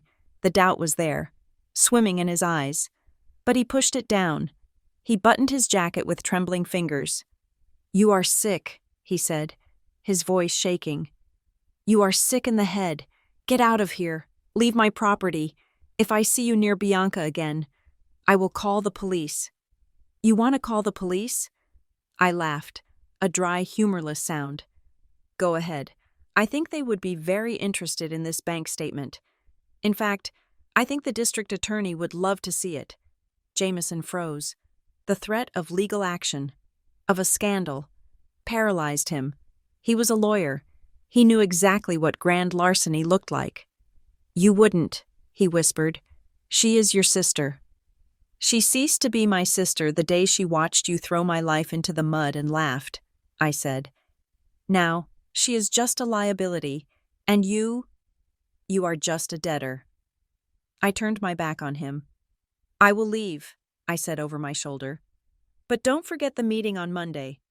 9 o'clock sharp, and tell Bianca to bring her checkbook, although I doubt it will have enough zeros to save her this time." I walked back toward the double doors, leaving him standing alone in the dark, clutching the railing of his decaying empire. He didn't believe me yet, not fully, but the seed was planted. He would go back inside. He would look at Bianca. He would look at her expensive dress and her fake smile, and for the first time in his life, he wouldn't see the golden child. He would see the thief, and that doubt would eat him alive until Monday morning. I pushed open the doors and stepped back into the light. I didn't say goodbye to anyone. I walked straight through the crowd, past the whispering guests, past the table where I had been exiled, and out the front door. The valet was waiting with my gray sedan. He smirked as he handed me the keys. "Leaving so soon?" he asked. "Yes," I said, taking the keys. The party was a little too rich for my taste. I got into the car and started the rattling engine. As I drove down the long driveway, watching the lights of the mansion fade in my rearview mirror, I didn't feel triumphant. I felt focused. Tonight was just the appetizer. I had shown them the knife. On Monday, I would use it. I took a deep breath, inhaling the smell of the ocean and the sweet, intoxicating scent of impending justice. The masquerade was over. Now, the real business would begin. The elevator ride to the 45th floor of the Atlas Tower takes exactly 42 seconds. I know this because I timed it the day I bought the building. It is a silent, smooth ascent that makes your ears pop just slightly as you breach the skyline of Manhattan. Today, however, I was not in the elevator. I was standing in front of a wall of monitors in my private office, watching the live feed from the lobby security cameras. It was exactly 1 week after the disastrous anniversary party. The date was Monday, 9 in the morning. On the screen, 3 tiny figures were huddled together near the reception desk. My parents and my sister. From this height, they looked like ants. But even in pixelated black and white, I could read their body language. They were terrified. My father, Jameson, was pacing back and forth, checking his watch every 10 seconds. He was wearing his courtroom suit, the navy blue pinstripe he reserved for closing arguments, but his posture was slumped. The doubt I had planted in his mind on the terrace had been festering for 7 days. He hadn't called the police on me, which meant he was afraid I was right. My mother, Sterling, was berating the receptionist. I could see her pointing a finger at the young woman behind the desk, likely demanding to know why they hadn't been ushered up immediately. She was trying to project power, but her movements were jerky and brittle. And then there was Bianca. She looked like a ghost. She was standing slightly behind our parents, staring at the floor. She wasn't wearing her usual bright, aggressive colors. She was in a mute gray suit, clutching her briefcase to her chest like a shield. She knew that today, the numbers were going to be read, and numbers do not lie. "They are cleared for the boardroom," David's voice came over the intercom. "Shall I send them up?" "Send them," I said. "And David, give them 5 minutes alone in the room before I come in." Let the silence do the heavy lifting. Understood. Chairwoman. I turned away from the screens and walked to the full-length mirror in the corner of my office. I needed to check my armor. Today, there were no cheap polyester dresses or scuffed heels. I was wearing a bespoke white suit that cost $6,000, tailored to razor-sharp perfection. My hair was pulled back in a sleek, severe bun. I wore a single piece of jewelry, a platinum lapel pin in the shape of the Atlas globe. I looked at my reflection. I didn't see Freya the daughter. I saw the grim reaper of capitalism. I walked out of my office and down the long, glass-walled corridor that led to the main conference room. The office was buzzing with activity analysts shouting across desks, phones ringing, the hum of millions of dollars moving through the fiber optic cables beneath the floor. As I passed, the noise died down, heads turned. Staff members stopped in the middle of conversations to nod respectfully. They knew something big was happening. They knew the Norwood file was the only thing on my agenda today. I reached the double doors of the boardroom.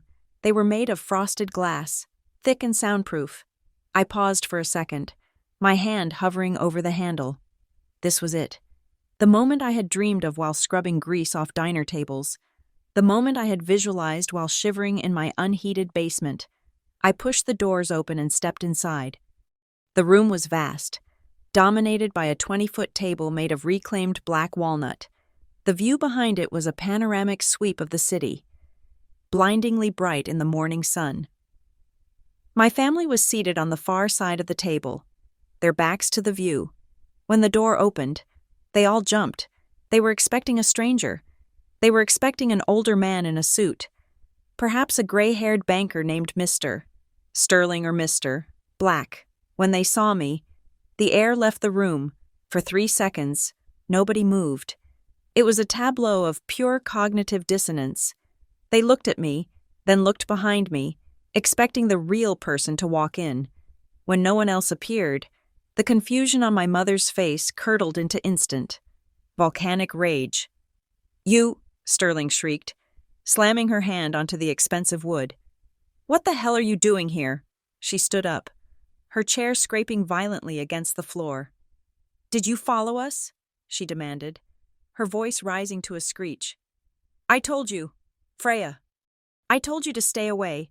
This is a private business meeting with a billion-dollar firm. You're going to ruin everything." Jameson stood up too, his face flushing red. "Freya, get out, now. I don't know how you got past security, but if you don't leave this second, I am having you arrested for trespassing. This is not a game." Bianca didn't stand up. She just stared at me, her eyes wide, her mouth slightly open. She was looking at my suit. She was looking at the way I stood. She was the first one to feel the cold draft of reality. "I said get out," my mother yelled, pointing at the door. "Security? Where is the damn security? Someone get this lunatic out of here." I didn't say a word. I didn't even look at her. I simply walked toward the head of the table. My silence infuriated her even more. She rounded the table, marching toward me with the intent to physically shove me out of the room. "Are you deaf?" she hissed, reaching for my arm. I said. The door opened behind me. David walked in. He was followed by 2 junior legal aides carrying stacks of thick, leather-bound binders. David was impeccable, professional, and terrifyingly efficient. He ignored my mother completely. He walked straight past her and stopped in front of me. He bowed his head slightly, a gesture of absolute deference. "Good morning, Chairwoman," David said, his voice clear and respectful. "The acquisition papers are ready for your signature. The legal team is on standby in the next room, and the audit results regarding the Norwood liability are on your tablet." He placed a sleek black tablet and a heavy gold pen at the head of the table, my seat. "Thank you, David," I said. The silence that followed was not like the silence at the party. The silence at the party was awkward. This silence was dead. It was the silence of a heart stopping. My mother froze. Her hand still reached out toward me, hanging in the air like a claw. She looked at David, then at me, then back at David. Her brain was trying to process the word she had just heard. Chairwoman. Jameson collapsed back into his chair. It wasn't a choice. His legs simply gave out. He stared at me with a look of pure, unadulterated horror. The color drained from his face so fast, he looked like a wax figure. The arrogance, the bluster, the rage had all evaporated, replaced by a dawning, terrifying comprehension. I walked past my mother, who was now trembling, and took my seat at the head of the table. I sat down slowly, deliberately. I adjusted the cuffs of my $6,000 jacket. I picked up the gold pen and tapped it once against the tablet screen. I looked up at them. "Sit down, Mother," I said. My voice was low, calm, and stripped of all emotion. It was the voice of the person who signs the checks. Sterling stumbled backward, feeling for her chair blindly. She sat down heavily, her eyes never leaving my face. She looked like she was having a stroke. "You," Jameson whispered, his voice a dry rasp. "You are Atlas. I told you last week." "Dad," I said, leaning back in the leather executive chair. "You just chose not to listen. You preferred the narrative where I was a failure. It was more comfortable for you." "But how?" Bianca croaked. It was the first time she had spoken.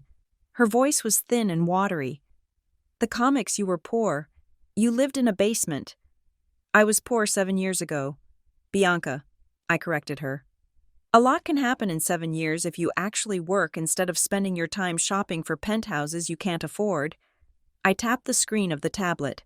Projecting a graph onto the large monitor on the wall behind me, it showed a red line plummeting downward. "But we are not here to talk about my success," I said. Clasping my hands on the table, "We are here to talk about your failure." I looked at each of them in turn. "Mom, Dad, Bianca, let us talk about the $12 million debt." Jameson flinched as if I had hit him. "Freya, please," he stammered, trying to find his lawyer voice, but failing. "If this is true, then we are family. You wouldn't treat us like strangers." "Family?" I asked, raising an eyebrow. Interesting word choice. Was I family when you threw my paintings in the mud? Was I family when you cut me off without $1? Was I family when you mocked me at your party last week? "We were trying to help you," my mother cried out, tears starting to stream down her face. It was a performance, a reflex. "We wanted you to be tough. We did it for your own good." "And it worked," I said coldly. "I became very tough. I became a shark. And now, you are bleeding in my water." I gestured to the screen. "Let's look at the numbers," I said, shifting into full boardroom mode. "Norwood Law is insolvent. You are burning through $300,000 of cash a month just to keep the lights on and the country club memberships active. You have leveraged the business, the estate, and your personal assets to the hilt. According to my analysts, you are exactly 14 days away from total bankruptcy." I swiped the screen. A new document appeared. It was a deed. "And this?" I pointed to the screen. "This is the mortgage document for the seaside cottage. My cottage, the one Grandma left me." I looked at my father. "You forged my signature." "Dad," I said softly, "that is not just bad business. That is a felony. It is called mortgage fraud, punishable by up to 30 years in federal prison." Jameson put his head in his hands. He was shaking uncontrollably. "I intended to pay it back," he sobbed into his palms. "It was just a bridge loan. I didn't think—" "You didn't think I would find out," I finished for him. "Because you didn't think I mattered." I turned my gaze to Bianca. She was shrinking in her chair, trying to make herself invisible. "And speaking of felonies," I said, swiping the screen again. The bank statement I had shown my father on the terrace appeared, magnified 10 times, but this time it was accompanied by a full audit trail. "Bianca Norwood," I read from the file. "Chief Financial Officer, you have embezzled a total of $450,000 from the firm over the last 18 months. You also raided the client trust fund belonging to Mrs. Gable. That is another $200,000. Bianca let out a small whimper. Do you know what happens to lawyers who steal from client trust funds? Bianca, I asked. They don't just get disbarred, they go to jail. Minimum security if they are lucky. But given the amount, I'd say you are looking at 5 to 7 years. I didn't mean to, Bianca screamed. Suddenly finding her voice, she looked at our parents, panic wild in her eyes. I just needed to cover the margins. The market crashed. I was going to put it back.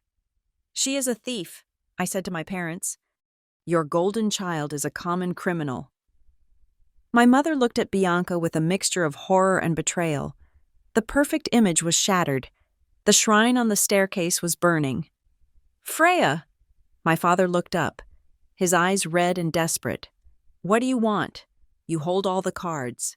We know that. You won. Okay, you won. What do you want from us? I don't want your money, I said. I have plenty of my own, and I don't want your apology, because it would be a lie. I signaled to David. He stepped forward and placed 3 thick contracts in front of them. This is not a negotiation, I said. This is a hostile takeover. I am buying the debt, all of it. I am paying off the bank. I am paying off the creditors. I am even covering the hole in the client trust fund so Bianca doesn't get arrested today. Relief washed over their faces. They thought I was saving them. They thought I was being the dutiful daughter after all. Thank you, Freya, my mother exhaled, clutching her chest. Oh, thank God. We knew you wouldn't let us down. I haven't finished. I cut her off sharply. I leaned forward, my eyes hard as diamonds. I am buying the debt, which means I own the firm, I own the house, I own everything. And if you want me to sign these checks and keep you out of prison, you are going to agree to my terms, and my terms are absolute. What terms? Jameson asked, the fear returning. Open the folder, I commanded. And read carefully, because the Norwood law firm as you know it is dead, and so is your lifestyle. I tapped the screen of the tablet again, and the large monitor behind me shifted. The image of the forged deed vanished, replaced by a complex, color-coded spreadsheet.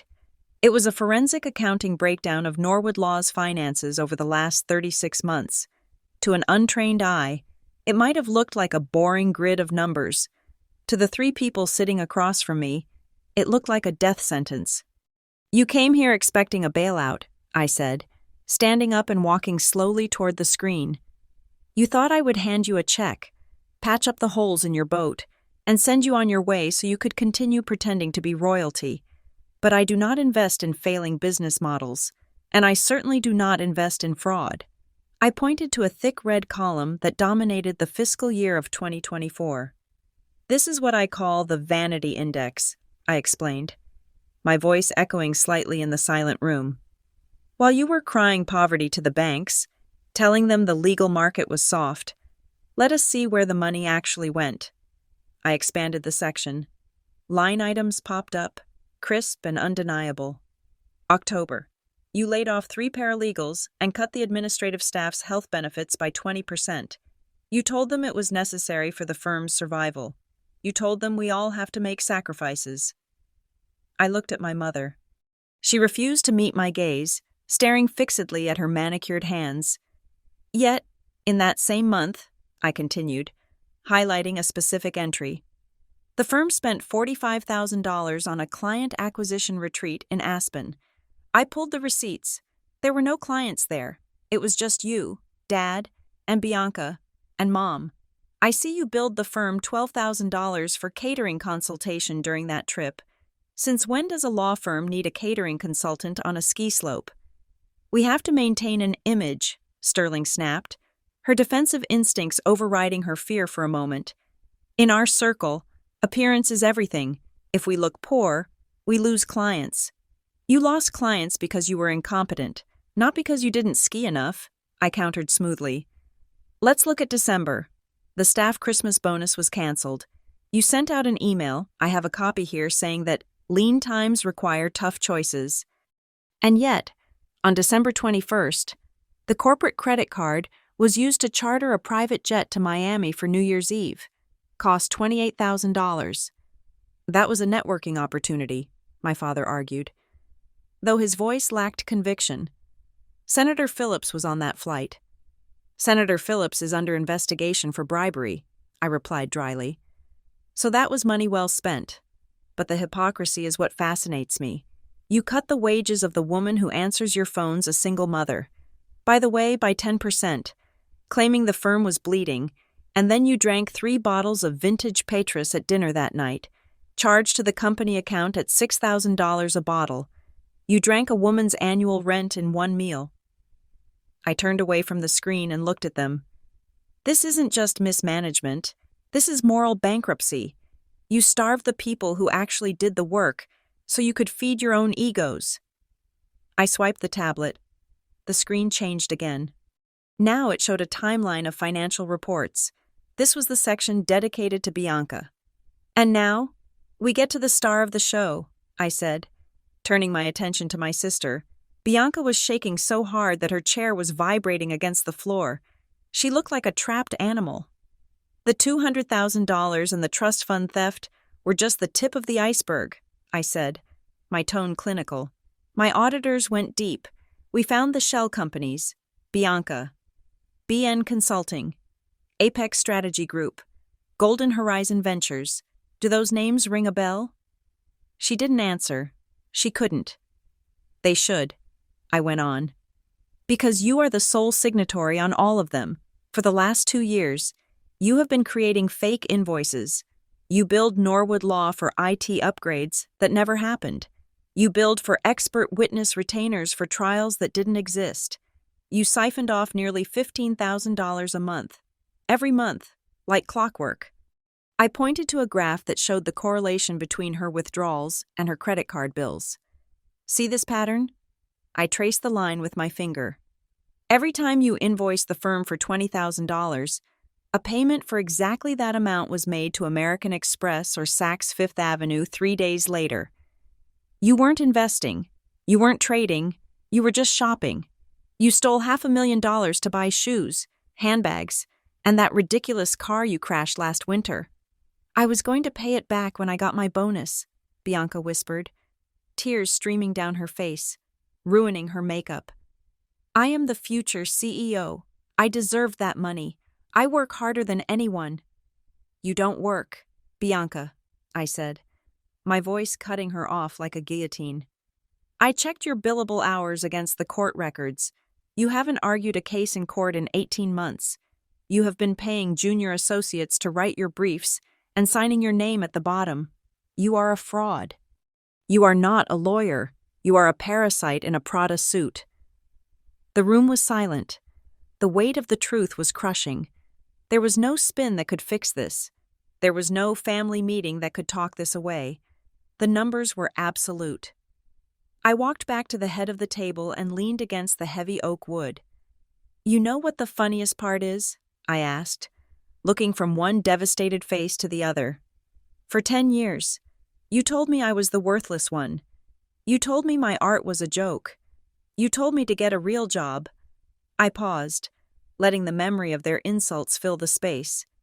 Well, those little drawings you laughed at, those cartoons that you said wouldn't pay the rent, they just generated enough liquid capital to buy your entire firm, your house, and your freedom, without me even checking my bank balance.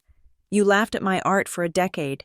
Now, my art is the only thing standing between you and a prison cell.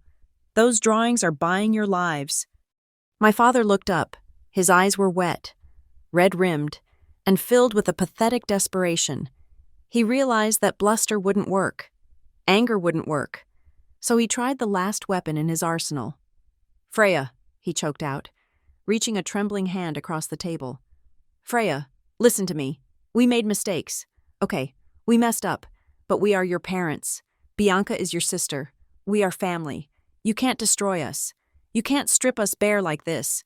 Blood means something. You cannot do this to your own flesh and blood. I looked at his hand. It was the same hand that had gripped my arm and thrown me out of the house. It was the same hand that had thrown my canvases into the mud. I didn't reach back. Family. I repeated the word, tasting the bitterness of it. That is a fascinating concept coming from you. Dad. I stood up straight, towering over him.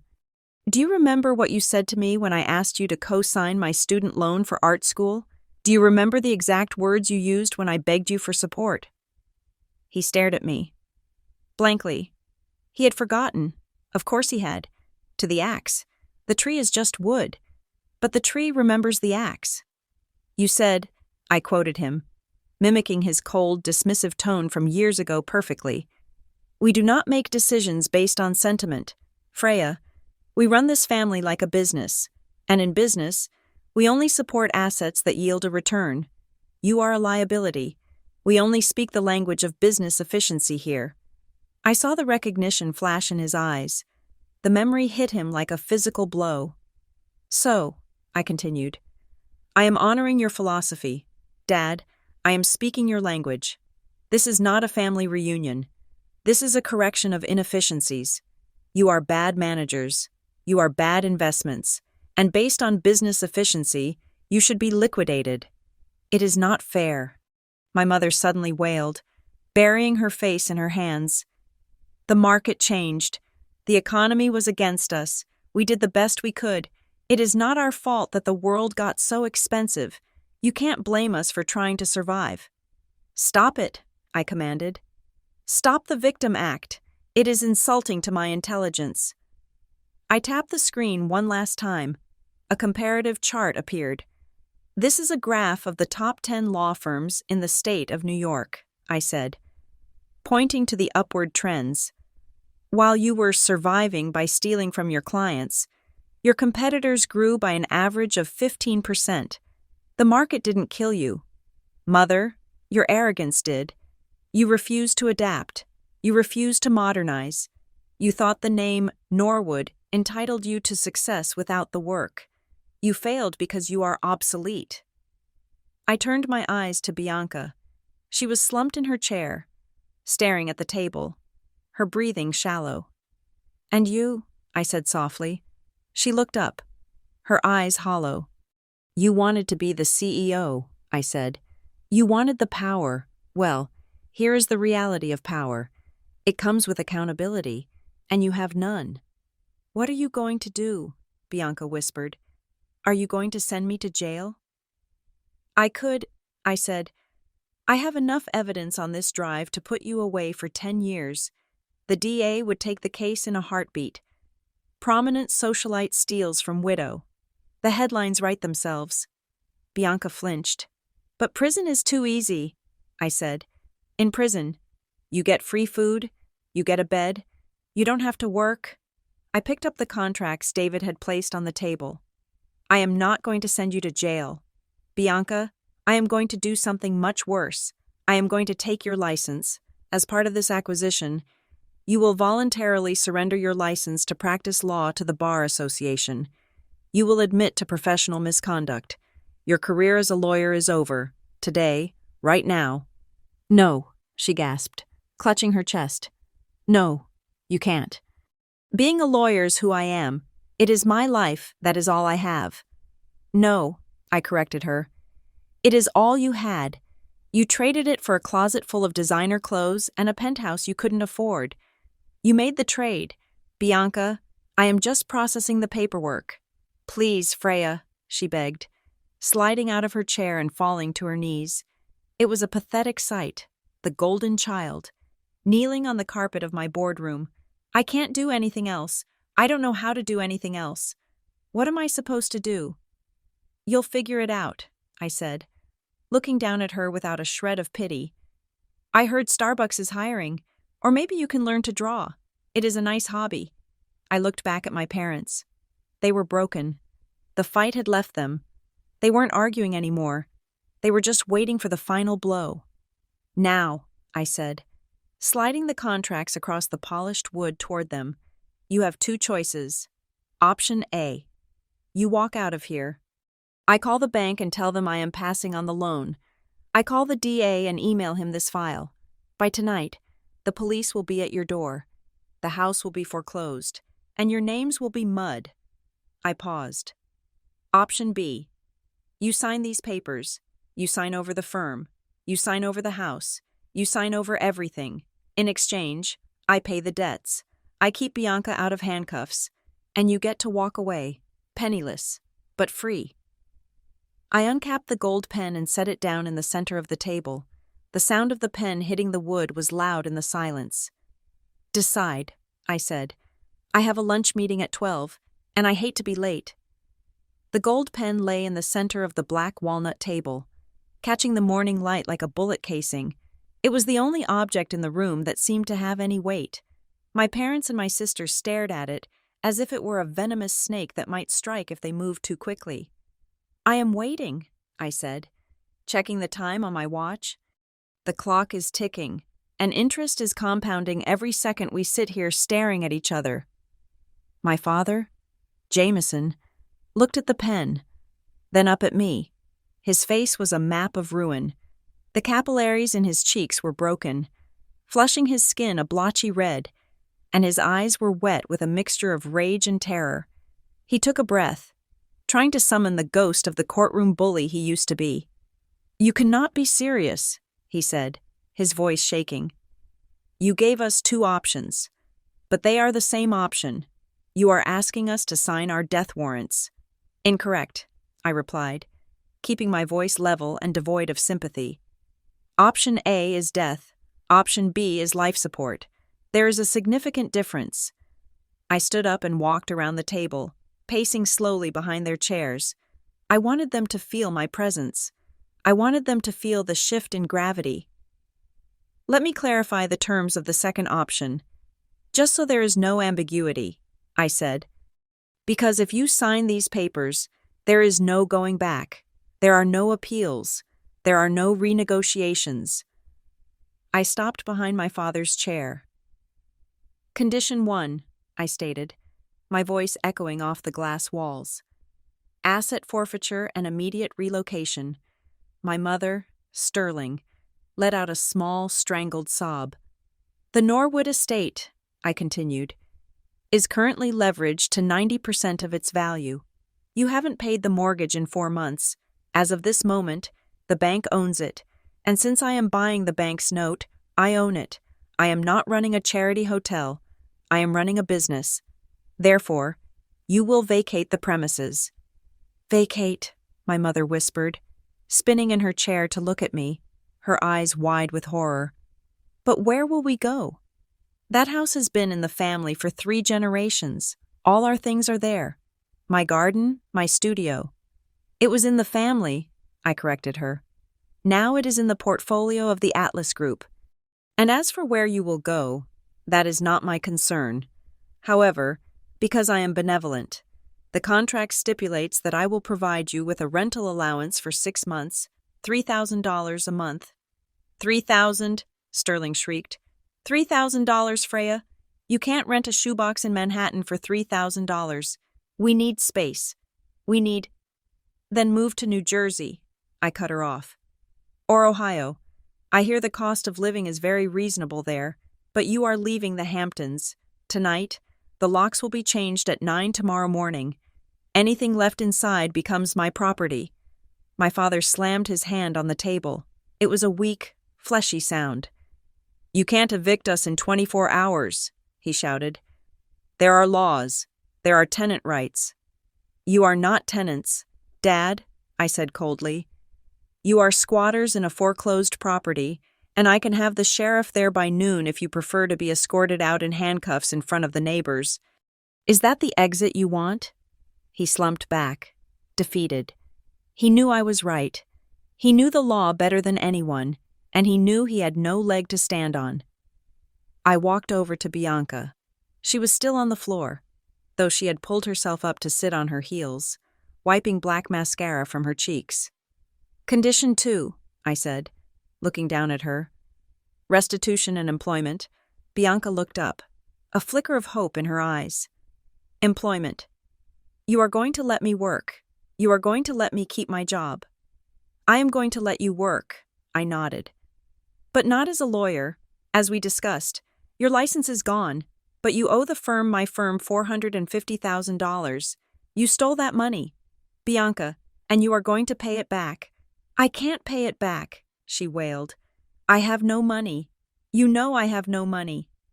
Exactly, I said. Which is why you will work it off. I am garnishing your future wages 100% until the debt is paid. And since you have no marketable skills other than spending money, I have arranged a position for you. I signaled to David. He pulled a sheet of paper from the stack and slid it toward Bianca. One of the companies I acquired last year is a commercial cleaning service, I said. They have a contract with several large office buildings in Midtown. You start on Monday, the night shift. You will empty trash cans, scrub floors, and clean bathrooms. Your hourly wage will be credited directly against your debt. Bianca stared at the paper. Her mouth opened and closed like a fish on a dock. A janitor, she whispered. You want me to be a janitor? I want you to be productive, I said. It is an honest job.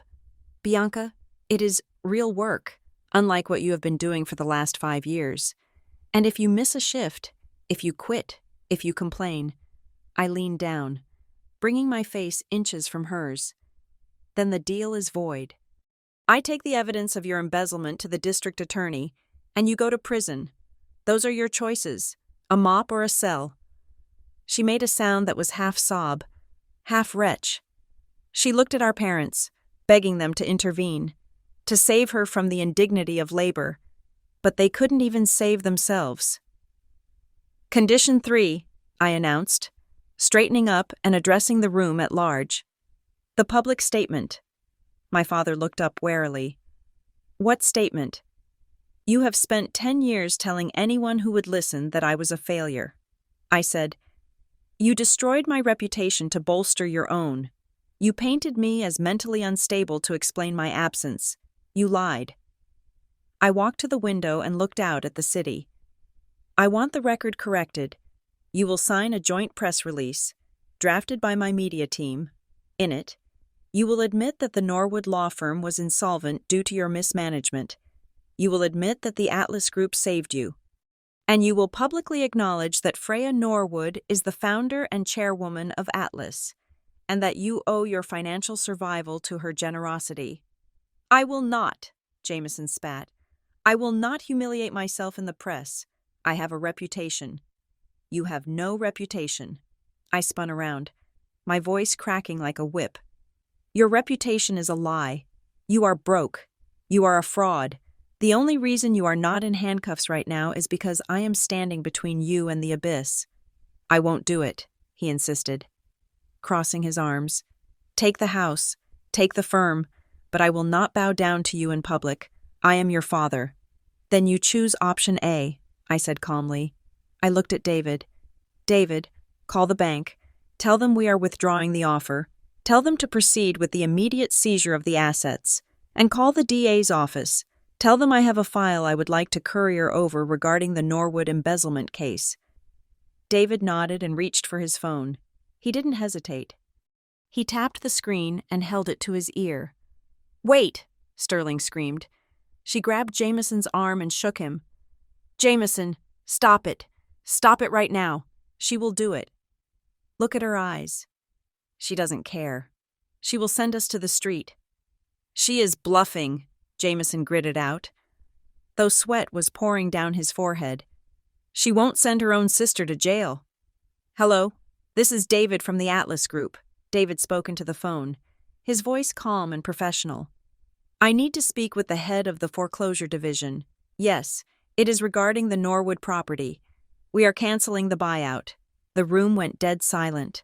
The only sound was the air conditioning and the blood rushing in my ears. Jameson stared at David. He saw the cold reality of the situation. He saw the end of his life. Hang up, Jameson whispered. David didn't move. He looked at me. I said hang up, Jameson roared, his voice breaking into a sob. I will sign. I will sign the damn papers. Just hang up the phone. I held David's gaze for a second longer, then gave a barely perceptible nod. David lowered the phone. The pen is on the table. Dad, I said softly. Jameson looked at the gold pen. He looked at the stack of contracts that stripped him of his power, his home, and his pride. He looked old. Suddenly, he wasn't the giant who had terrified me as a child. He was just a small, greedy man who had lost the game. He reached out. His hand was shaking so badly he could barely grip the barrel of the pen. He pulled the first contract toward him. Transfer of ownership, Norwood Law, to Atlas Group. He signed. The scratch of the nib on the paper sounded like a scream. He flipped the page. Deed of transfer, the Norwood estate. He signed. He pushed the papers to my mother. She was weeping openly now, tears dripping onto her silk blouse. She didn't read them. She just signed, blindly, desperate to end the torture. Then, they pushed the stack to the edge of the table, down to where Bianca was kneeling. She crawled back into her chair. She picked up the pen. She looked at the contract regarding her employment, janitorial services, wage garnishment, confession of guilt. She looked at me one last time. "Why?" she whispered. "Why do you hate us this much?" "I don't hate you, Bianca," I said honestly. "I just want you to understand the value of $1. You told me to get a real job. I'm just returning the favor." She signed. David stepped forward and collected the papers. He checked every signature. Ensuring they were legally binding, he organized them into a neat stack, placed them in his briefcase, and snapped the lock shut. The sound was final. It was the sound of a coffin closing. "It is done," David said. I looked at my family. They sat there, hollowed out. They were shells. They had their freedom. Technically, they weren't going to prison. But they were prisoners of a different kind now. They were prisoners of their own failure, and I held the key. I expected to feel a surge of joy. I expected to feel like jumping up and down, like the little girl in me wanted to celebrate. But I didn't. I felt light. It was the feeling of putting down a heavy backpack after a 10-mile hike, the anger that had fueled me for 7 years, the burning need to prove them wrong, to destroy them, to make them pay. It just evaporated. It was gone. I didn't need it anymore. I had won. And in winning, I realized that they weren't monsters. They were just sad, pathetic people who worshipped the wrong gods. "David," I said, "arrangements have been made for a moving crew to be at the estate at 2 this afternoon. They will pack your personal effects. You have until 9 tomorrow morning to be off the property." I looked at Bianca. "Report to the Atlas custodial manager on Monday at 6 in the evening. Do not be late. And wear comfortable shoes." I turned and walked toward the door. I didn't look back. I didn't say goodbye. There was nothing left to say. The transaction was complete. "Freya." My father's voice stopped me just as I reached the handle. It was weak, broken. "What are you going to do with the house?" he asked. "Are you going to sell it?" I paused. I thought about the mansion, the cold hallways, the dining room where I was told I was worthless, the patio where my paintings were destroyed. "No," I said, not turning around. "I am not going to sell it. I am going to gut it. I am turning it into an art colony, a free residency for young artists who have been rejected by their families. I am going to fill every room in that house with paint, and music, and messy, chaotic creativity. I am going to make sure that house finally sees some life." I pushed the doors open and walked out into the corridor. The office was still buzzing. Phones were ringing. People were working. The world was turning. I took a deep breath.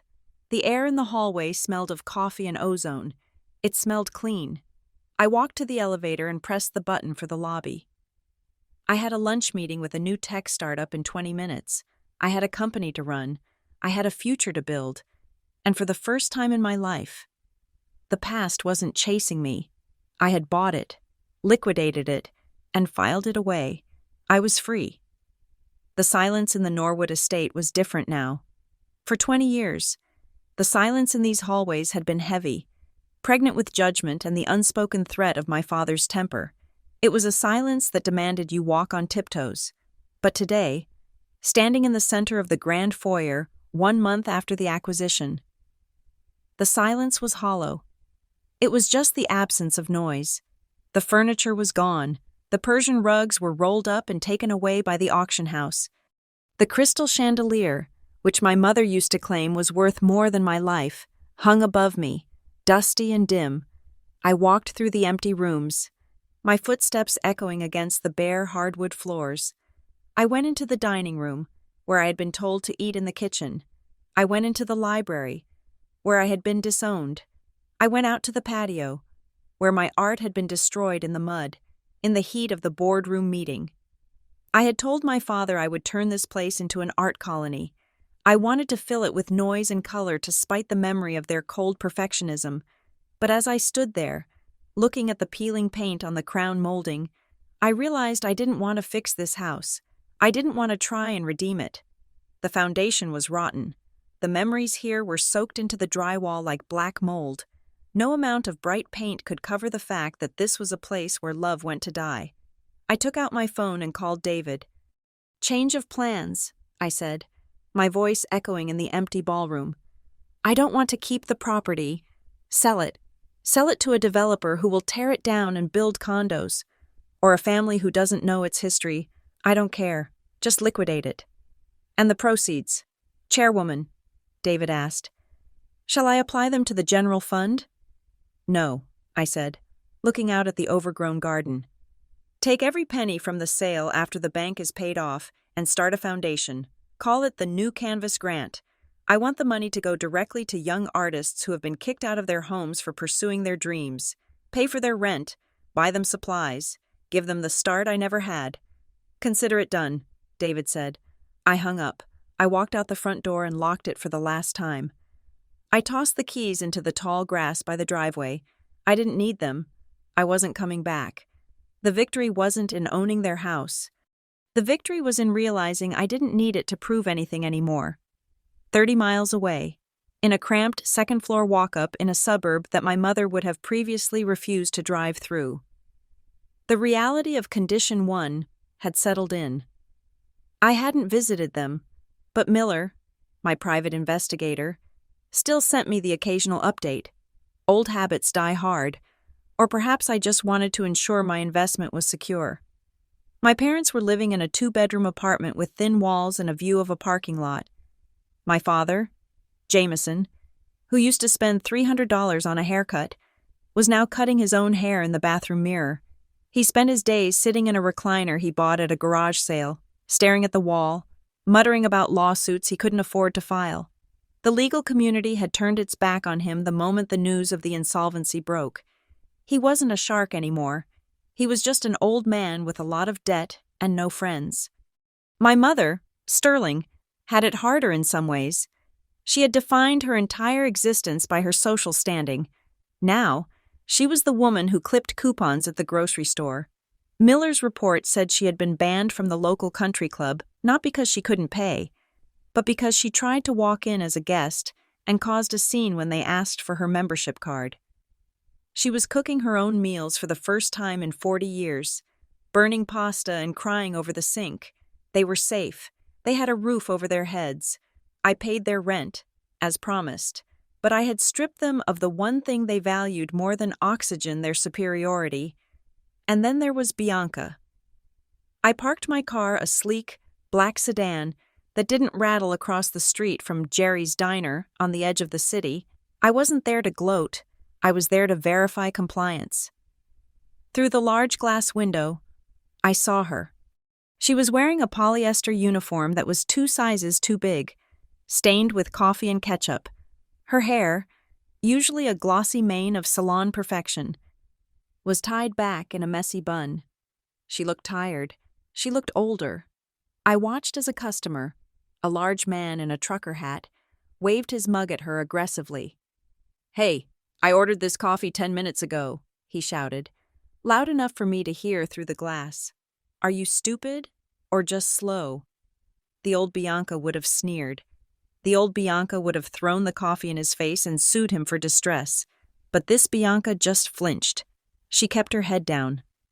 "I am sorry, sir," she mumbled, pouring the coffee with a shaking hand. "It is coming right up."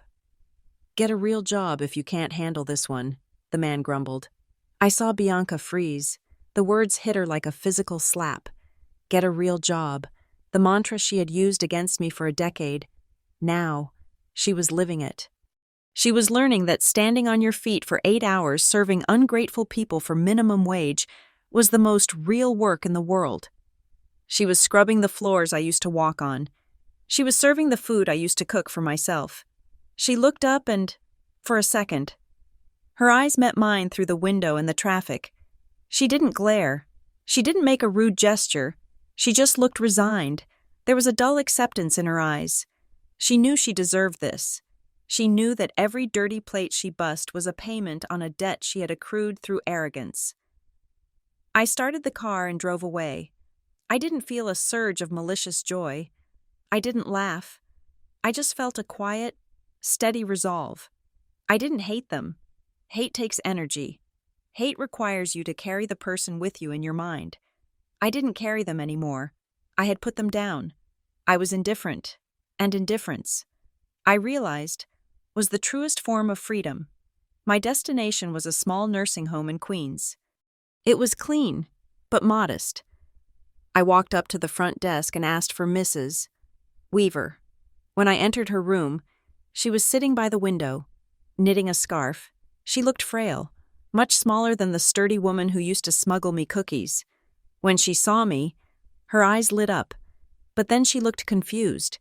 She saw the expensive suit, the confident posture. She didn't recognize the CEO. She was looking for the scared little girl. "Miss Freya," she whispered, putting down her knitting needles. "Hello, Mrs. Weaver," I said, walking over and taking her rough, warm hands in mine. "I promised you I would come back." "You look different," she said, studying my face. "You look like you fought a war." "I did," I smiled gently. "And I won." "And your parents?" she asked, a shadow crossing her face. "They are fine," I said dismissively. "They are living the life they can afford. But I didn't come here to talk about them. I came to talk about you." I sat on the edge of her bed. "I have a new apartment," I told her. "It is big, too big for one person. It has a guest suite with a view of the park. It has a kitchen that is begging for someone who actually knows how to bake." Mrs. Weaver's eyes widened. "Oh, Miss Freya. I am old. I can't work like I used to. I can't scrub floors." "I am not hiring a housekeeper," I said firmly. "I am inviting a grandmother. I have a staff to clean the floors. I want you to come live with me because you were the only person who was kind to me when I had nothing. I want to take care of you now. No uniform, no work, just tea and cookies, and maybe you can sit for me while I paint." Tears welled up in her eyes, tracing the deep lines of her face. "You would do that for an old servant." "You weren't a servant to me," I said, squeezing her hand. "You were my family." 2 weeks later, Mrs. Weaver moved into the penthouse. The first night, the smell of fresh cinnamon cookies filled the hallway, replacing the sterile scent of luxury with the scent of home. For the first time in 7 years, I slept through the night without a nightmare. Life moved on. Atlas Group continued to grow. I acquired 2 more media companies. I launched a new streaming platform, but every evening, at 6 o'clock, I put down the phone, I closed the laptop, I walked into my studio, put on a smock over my silk blouse, and I painted. I didn't paint for money anymore. I didn't paint for validation. I painted because it was the language I spoke best. I painted the skyline. I painted Mrs. Weaver. I painted the look on Bianca's face in the diner not to mock her, but to capture the raw humanity of it. 6 months after the takeover, I was invited to the Innovators of the Year gala. It was being broadcast on national television. I stood backstage, listening to the announcer list my achievements. "From a self-published author to a media mogul," the voice boomed. "A woman who turned a webcomic into a billion-dollar empire. Please welcome the chairwoman of Atlas Group, Freya Norwood." I walked out onto the stage. The lights were blinding. The applause was a physical wave. Washing over me, I wore a dress of my own design, a structural piece that looked like ink flowing over water. I took the crystal trophy. It was heavy, solid. I looked into the camera. I knew that somewhere, in a small, dim living room in New Jersey, A television was on. I imagined my father sitting in his recliner, the blue light of the screen illuminating his defeat. I imagined my mother, peering over her reading glasses, seeing the daughter she threw away being celebrated by the world she so desperately wanted to belong to. I imagined Bianca, soaking her tired feet in a plastic tub after a double shift, watching the sister she called a failure holding the symbol of ultimate success. I leaned into the microphone. "Thank you," I said. "People often ask me what my secret is. They ask how I went from nothing to this." I paused, letting the silence hold the room. The truth is, I had great motivation. I was told, repeatedly, by the people closest to me, that art was not a real job. I was told that creativity had no value in the real world. I was told to be practical. I smiled, and this time, it was a genuine smile. So, I became practical. I learned that in the new economy, imagination is the most valuable currency. I learned that while others were fighting for a seat at the old table, I could build my own table. I learned that the best revenge is not destruction, but creation. I lifted the trophy slightly. To anyone out there who is being told to give up, to get in line, to be realistic, do not listen. The reality they are talking about is already obsolete. Build your own reality, and if they laugh at you, let them. One day, you might just be the one signing their paychecks. The crowd erupted. I walked off the stage, handing the trophy to David, who was waiting in the wings. "What now?" "Chairwoman," he asked. "Now?" I checked my watch. "Now I go home. Mrs. Weaver is making a pot roast, and I have a new issue of my comic to finish. The fans are waiting." I walked out of the theater and into the cool night air of New York City. The city lights twinkled like diamonds, like opportunities, like forgiveness. They told me to get a real job. I did. I became their creditor. And that was the most real job I ever had. Thank you so much for listening to Freya's story. It has been a journey of pain, resilience, and ultimate justice. I hope you enjoyed this tale of turning rejection into an empire. I would love to know where you are tuning in from today. Are you listening from a busy city like Freya, or somewhere quiet? Please leave a comment below with your location, and let's get a conversation started about what success really means to you. If you enjoyed this story, please make sure to subscribe to Sunday Drama Stories. Hit that like button to support the channel, and don't forget to press the hype button so this story can reach even more people who need a little inspiration. See you in the next video.